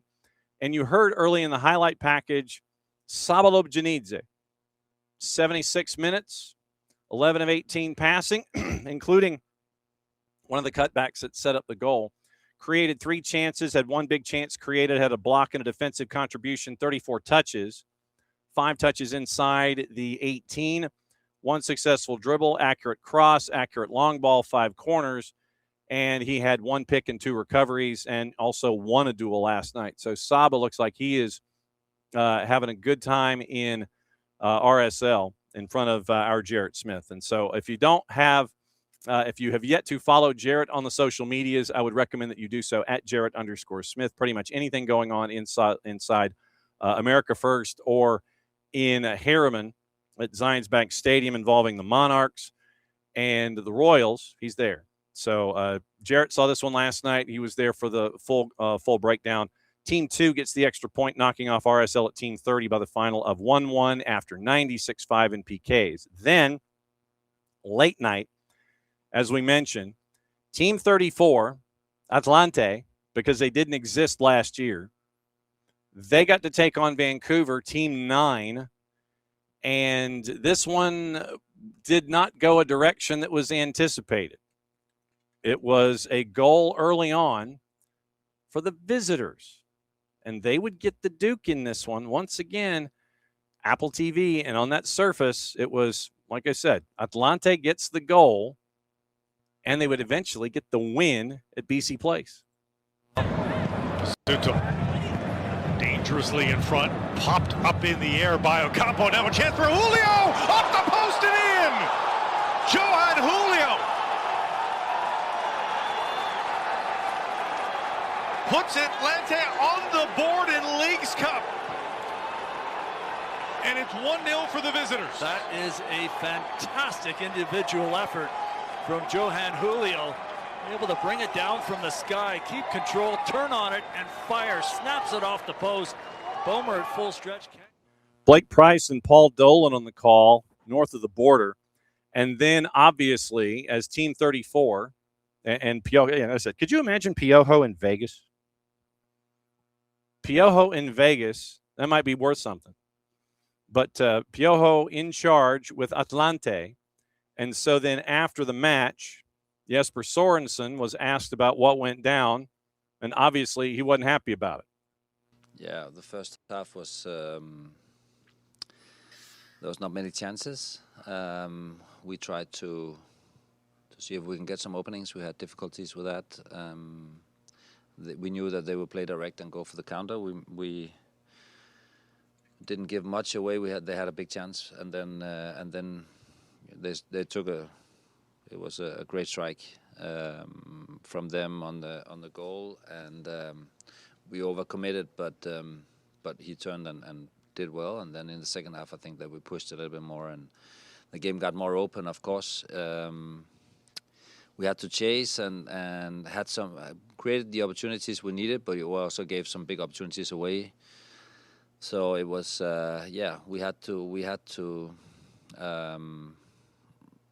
chase, and with the clock running down, it was a little bit too stressed in some moments, but on the other hand, we also had the opportunities we needed. What's the mindset of the team now going into these next 2 League Cups matches, knowing that you most likely have to get maximum points to advance to the knockout stage? It's that we're going for a win in the next, and then we have to see the last one. The Mexicans team, we played them many times, and they are different to play than a lot of the MLS teams, and we will go for the win Friday, and we have to see how it plays out.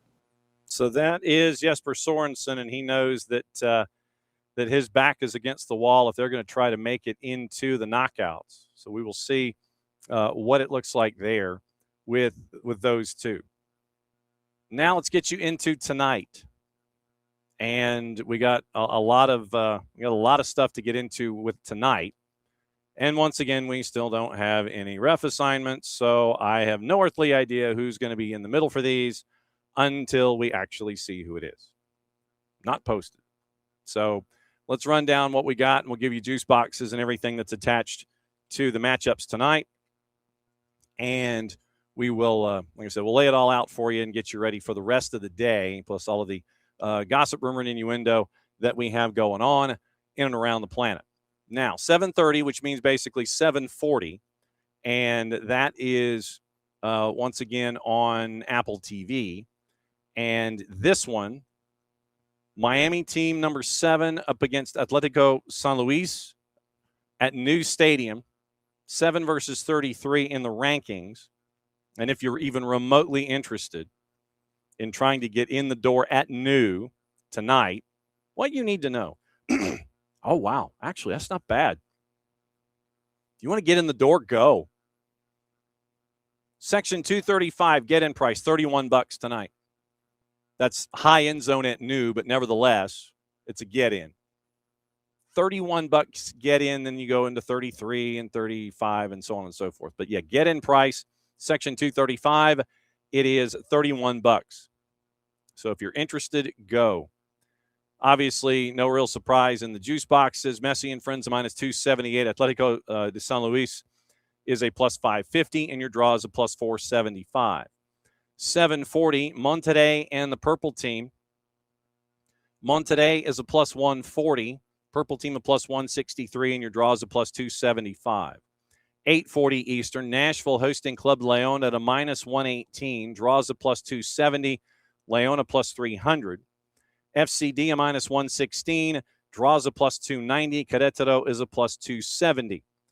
10:10 Eastern time, which probably means, considering that this is not a strictly Apple TV match, Apple Unimas FS1, it might be one of those 10:20s. Team 1, Toluca. Team 15, Seattle. Apple TV, Unimas, and FS1. This matchup, Toluca heavy favorite at a minus 345. Seattle is a plus 900. Your draw is a plus 450. 1040 back on Apple. It is number 10 ranked LAFC, number 21 ranked Chivas.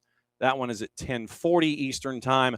LAFC is a plus 200. Chivas a plus $1.25. Draw is a plus 250. getting you into your rankings of these particular teams. Miami's at 7, Atletico de San Luis at 33, Monterrey at 11, Purple Team's at 19, Nashville's at 16, Leon's at 28, FC Dallas at 25, Querétaro 31, Toluca top ranked taking on number 15 Seattle, LAFC at number 10 taking on Chivas at BMO, and they are ranked number 21. Remember, this is last year's standings creating this year's rankings because Philadelphia is ranked number 5. And they host Cruz Azul tomorrow night. That is your non-Apple exclusive match early. Apple, FS1 and Unimas, Cruz Azul, and Philadelphia at Super Park, but that's tomorrow. So 6 matches tonight, 2 at 7:40, 2 at 8:40, 1 north of 10 o'clock, probably closer to 10:25 if it's on an FS1, and then 10:40 with LAFC and Chivas.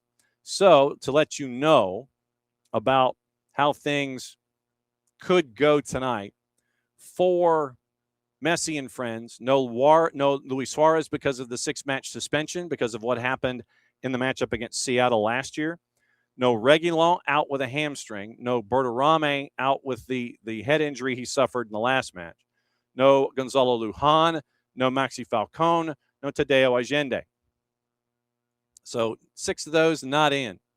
So you could have Rocco Rios Novo in net, a back 4 of Noah Allen, Mikael Caicedo, and Fricio Caicedo and Facundo Mura. Yannick Bright, Casemiro, Rodrigo De Paul, Silvetti, and you could have Silvetti, Daniel Pinter, and possibly you could have, say, David Ruiz in the midfield, David Ayala, something like that. So it would be, and Messi probably will be on the bench in this one to start. So we'll see what it looks like at New Stadium. But that's how it's going to play out against the visitors tonight, Atletico de San Luis, who probably are going to come at you in a 3-5-2. So that's a lot of folks out for Messi and friends tonight at New Stadium. No Esteban Andrada for Matias Almeida tonight, and no Orbelín Pineda, who is out for a few weeks. For the Purple Team, it is no Gervais, no Nolan Miller, no Martino Hayda. Probably Martin Perron's probably going to have Griezmann and Ellis up top in this matchup. Dallas and Querétaro for Eric Quill, no Daniel and no Ramiro tonight.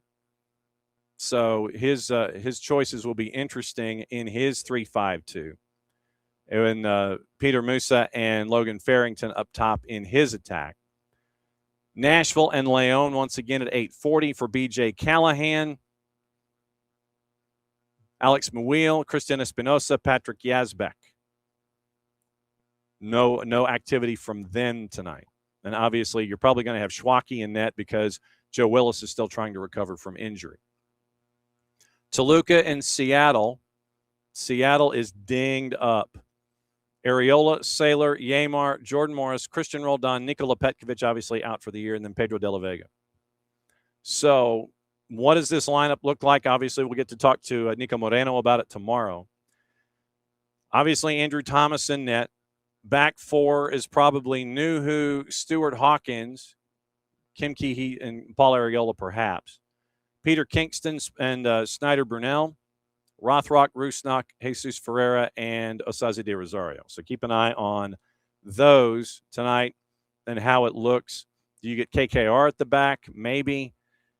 Danny Musovsky starting up top? Maybe. Sebastian Gomez. Seattle will be an interesting test case. We'll talk to Nico about it tomorrow.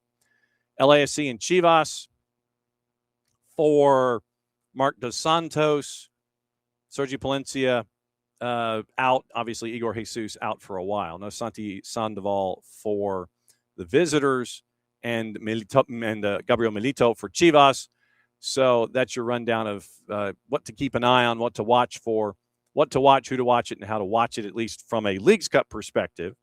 But looking at everything else that's going on the TVs today, How about from our friends at Fanatis, fntz.co/soccer down here? That link is important. Helps us out, helps you out, helps them out to add to the streaming services and the networks and a lot of the places in South America that you might not have known that you could watch on a regular basis, but you can through Fanatis at fntz.co/soccer down here. TVV in Venezuela, TIC out of Argentina, CDO Plus out of Chile.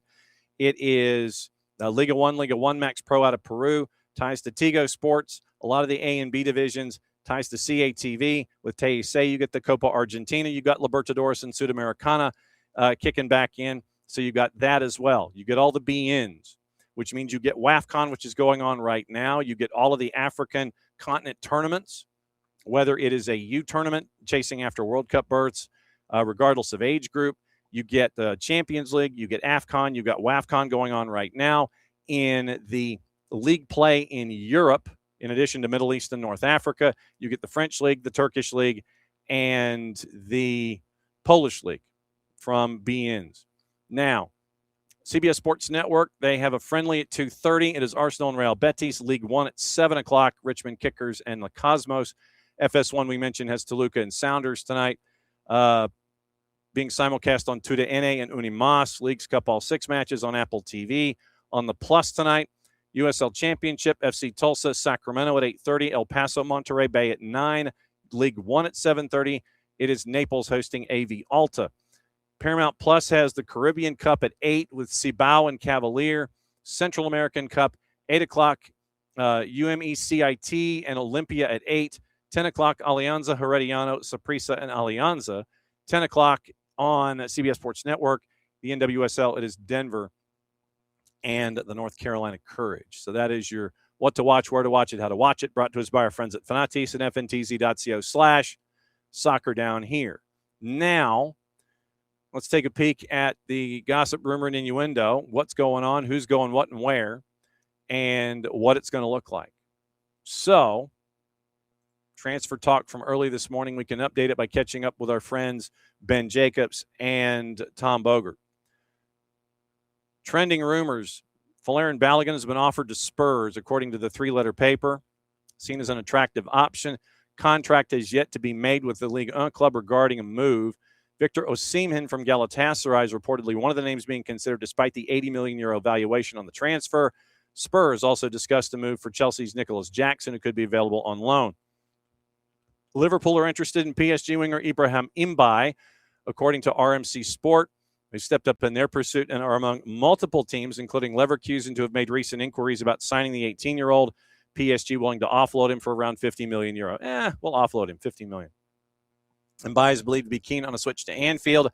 However, any move isn't expected to impact a €120 million move for Bradley Barcola. Dortmund midfielder Felix Nemeka has been identified by Newcastle as a potential successor to Bruno Guimaraes, who's joining Arsenal. £75 million, according to L'Equipe. Discussions ongoing, both clubs over a move that could cost up to €100 million. Nemeka, who is a standout performer for Germany in the World Cup, linked with United and City. Magpies pressing hard to sign. Forest, keen on Tiani Reinders from Manchester City, according to the 4-letter paper. Reported to be open to a move to City ground with talks ongoing regarding a £55 million deal. 19 Premier League starts last year, one of several names on Forest's shortlist. Sporting defender Ousmane Diomande, Chelsea striker Liam Delap, also wanted by Oliver Glasner. United informed by Newcastle left-back Lewis Hall's unavailable for transfer this summer, according to Team Talk. Number 1 priority for United, by the way. Looking for a long-term replacement for Luke Shaw, planning to move for Dorgu as well. However, Magpies view Hall as a cornerstone of their new project, dismissed any idea of him leaving. Chelsea open to parting ways with Tosin Adarabioyo amid interest from Como, according to Team Talk. Blues aiming to trim their squad to allow them to make further moves. Coventry, Ipswich, and Hull also linked. The 3 minnows, interesting. 16 league appearances last year. And Stamford Bridge open to loan offers despite their preference of a permanent deal. We mentioned yesterday, Jason also did in Morning Espresso, which you can pick up by going to soccerdownhere.net and subscribing. You'll see a pop-up window, put your email address in, and you get your Morning Espresso, which is everything that's on Jason's mind on a daily basis. Completing a signing for Manchester City forward Carolyn, club record deal, €1.5 million. Real Madrid set to meet with Vinicius Jr.'s reps this week to resume contract renewal talks. ESPN reported Monday that they'd offered an improved package of around €22 million a year, and the player's demands are 30. Other rumors: Chelsea not exploring a move for Porto keeper Diogo Costa, despite reports. Real Madrid positive recent talks with Leipzig regarding a €122 million move for Jan Diomande. That's from Philip Heinz. I believe there's an update. Don't quote me. We'll get there in a sec. Manchester City made direct contact with the reps of Chelsea winger Pedro Neto. That's from Fabrizio Romano. Also from David Ornstein at The Athletic, Spurs remain interested in Cody Gakpo and Savinho. Gazzetta, AC Milan, Mexico international striker Santi Jimenez on the radar of Lazio. Marca has Real Madrid attacking midfielder Franco Mastuantuono set to join Fiorentina on loan. Four-letter paper, Middlesbrough closing in on completing a permanent move for Manchester United keeper Radek Vitek. Nicolas Shearer, Villa in advanced talks to sign Atletico de Madrid defender Matteo Ruggeri. Corriere dello Sport, Roma preparing an offer for Atleti's right back Nahuel Molina. Team talks, City finalizing a move to sign Marseille keeper Geronimo Rulli. Fabrizio Romano again. Como reached a verbal to sign Dortmund wingback Jan Couto on loan. €20 million permanent option has been included in the deal. Spurs defender Ashley Phillips on the radar of Middlesbrough, according to Football Insider. Now getting into our buddy Ben Jacobs, who has been banging the keyboard pretty hard this morning. And it's been a lot of different folks. So, Ben, the European leagues have a statement on FIFA developments. Read as you wish. Eva Olid is signing a contract with Manchester United women's side, appointed as head coach on a 2+1, joining from Hearts, where she won the league last year. How do we know? She has a pen hovering over a plastic-bound notebook with the Manchester United crest on it, staring directly into the camera and smiling. So it's close. Mo Salah undergoing his Trabzonspor medical. Looks like it's a 2-year deal if he passes. And how do we know it's a medical? He has 7 electrodes attached to his chest. He's on he's on the treadmill, and the treadmill has stopped long enough for him to give 2 thumbs up with the 7 electrodes attached to his chest. Mykhailo Mudryk back in action for Chelsea after 20 months following the doping ban. We'll find out what his future is. And Luis Figo is joining the ranks and calling for Gianni Infantino to resign as president, saying he has debased the office that he promised to elevate. Lied, deceived, and tried to feather his own nest at the expense of the game he's supposed to serve. Lost the support of his senior staff, closest advisors, vast majority of people who devote their lives to this sport, and even, it would seem, the FIFA Peace Prize winner. It's too late to save his dignity, but not too late to save football. He should go now. Alexander Sefrin wants the EFC to pull all support for the Club World Cup 2029 edition. Has no location, format, or funding model yet. On TalkSport with Ben and Alex Crook, the European clubs are still angry that the 2025 solidarity payment hasn't been paid yet. Alexander Sefrin and Nasser Al-Khalifi are going to meet in Salzburg to discuss a boycott if Gianni Infantino remains, and they'll meet there next week. We mentioned Chelsea not interested in Diogo Costa. The club is happy with their existing keepers and have not made an inquiry. Mo Salah is wearing, before the picture was taken of him with 7 electrodes on a treadmill that had stopped, there's a picture on him, it looks like on a private jet, and he's wearing number 61 for Trabzonspor. Fees agreed is north of €120 million on Jan Diomande. That's what I thought the update was with Ben Jacobs. Hull City have confirmed Greece international Konstantinos Zoulakis has joined from Olympiacos on a 5-year deal. £17 million package. Talk still ongoing for Villa's Leon Bailey. The deal for Diomande, by the way, is pending only board approval, likely to come later this afternoon, Europe time. Club sources currently billing Bruno Guimaraes' move to Arsenal as a fixed fee of £75 million. Arsenal had committed to a higher guaranteed payment than the 70 they offered last week, and with preferable payment terms to Newcastle. Yet those close to the player still insist there are some additional performance-related add-ons, potentially taking the deal a bit higher.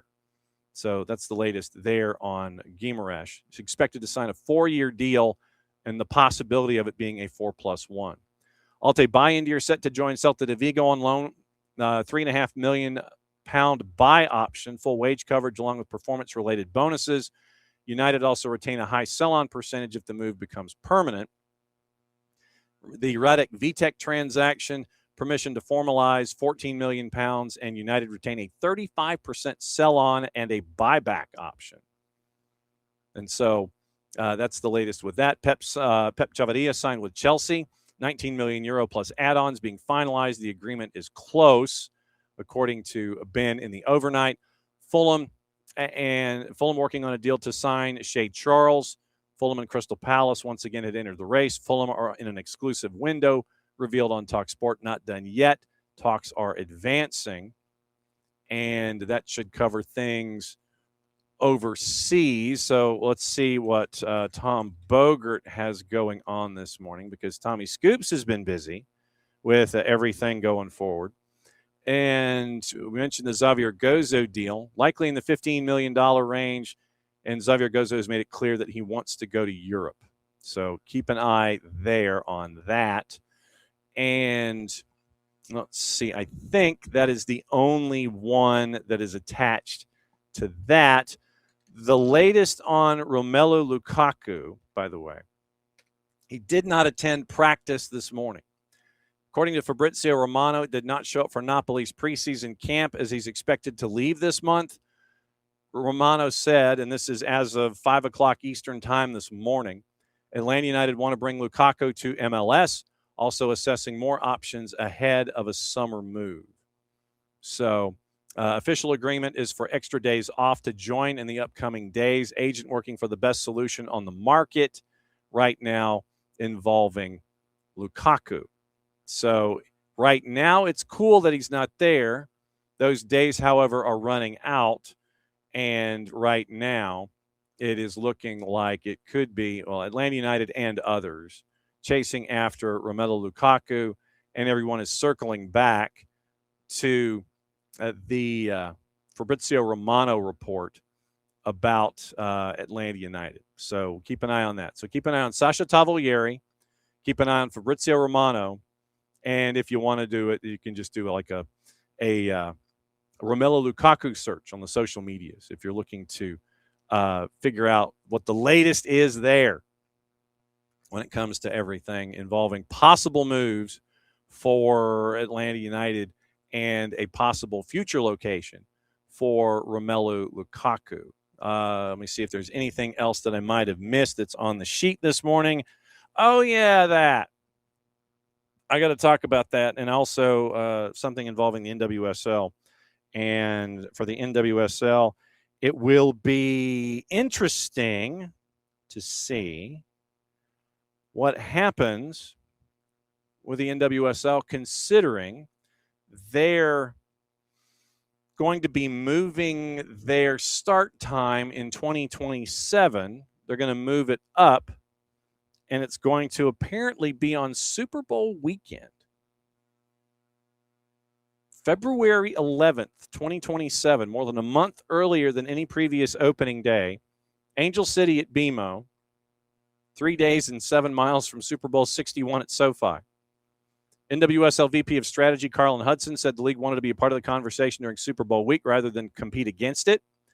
Early start gives you the opportunity to put a full 30-game schedule, 7 weeks off for the World Cup in Brazil, which runs June 24 through July 25.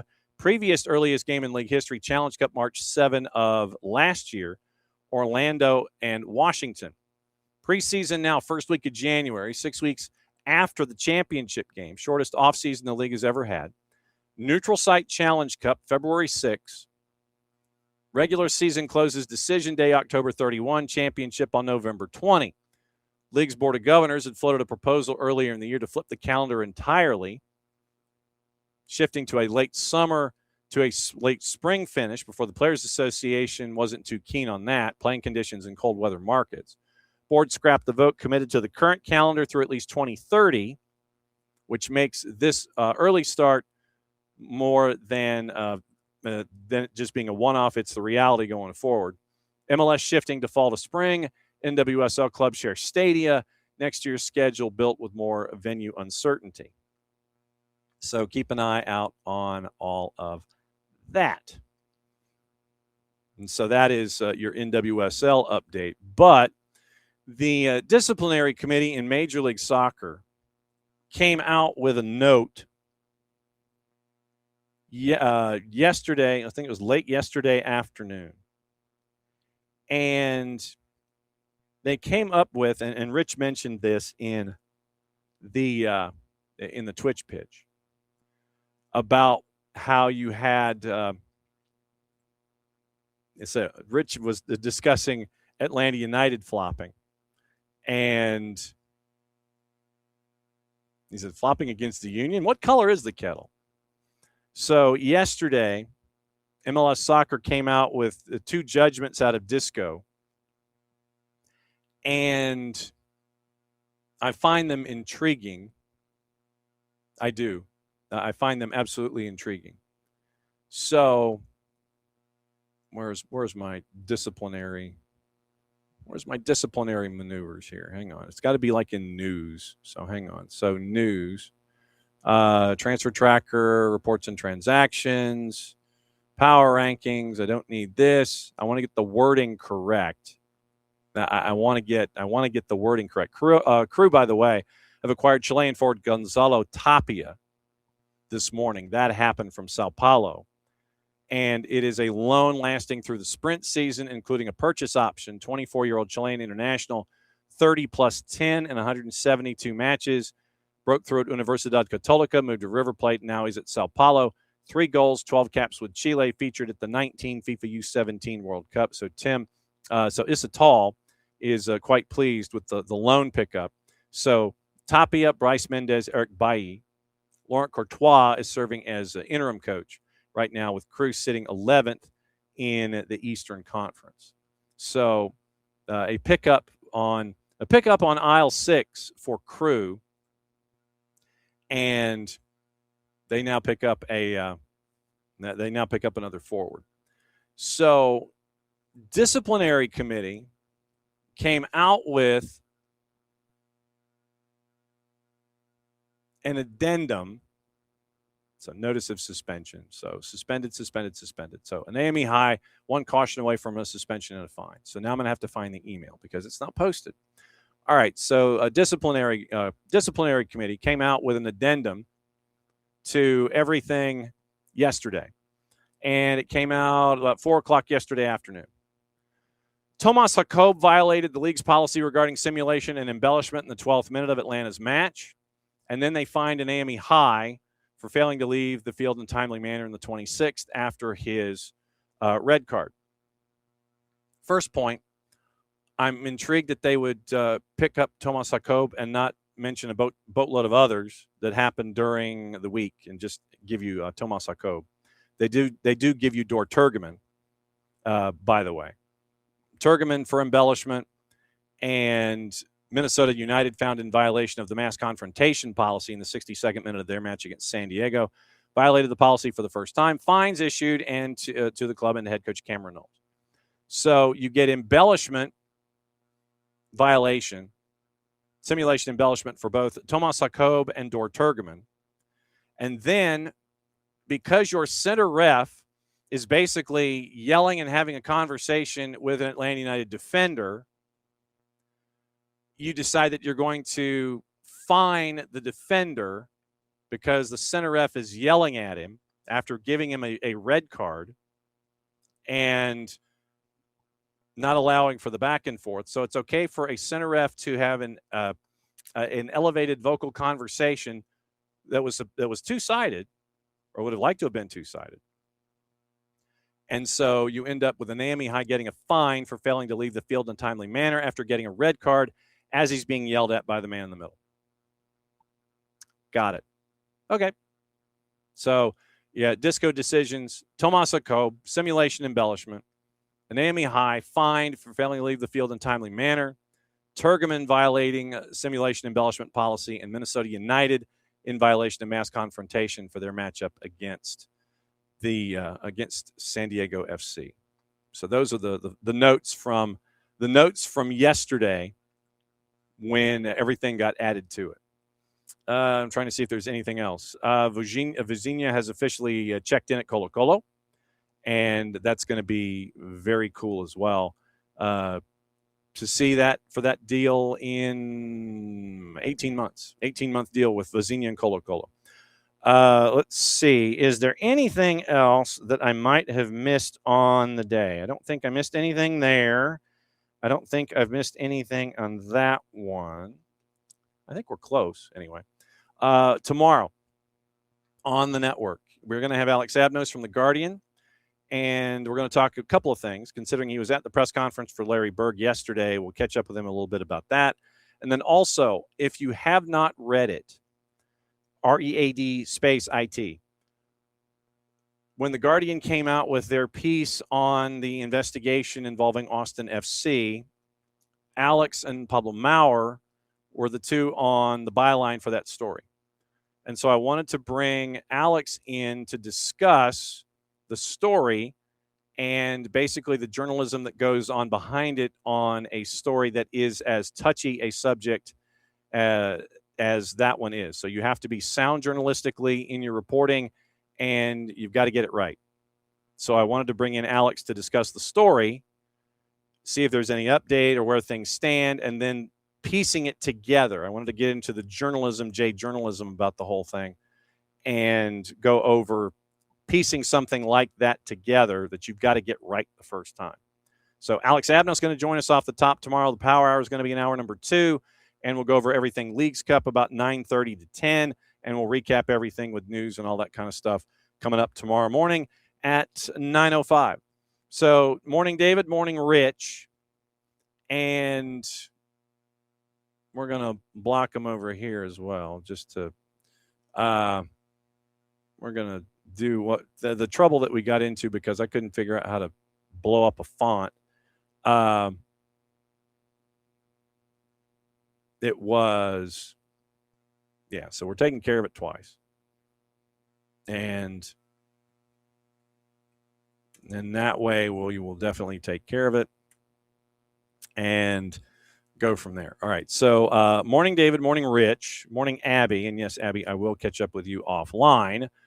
And morning, Alex. And there you go. Thanks for hanging out with us on the Twitch pitch. So tomorrow morning, it's the Power Hour with Nino and Nico in hour number 2. Hour number 1, Alex Abnos from The Guardian going to join us to discuss the Austin FC story. Go read it.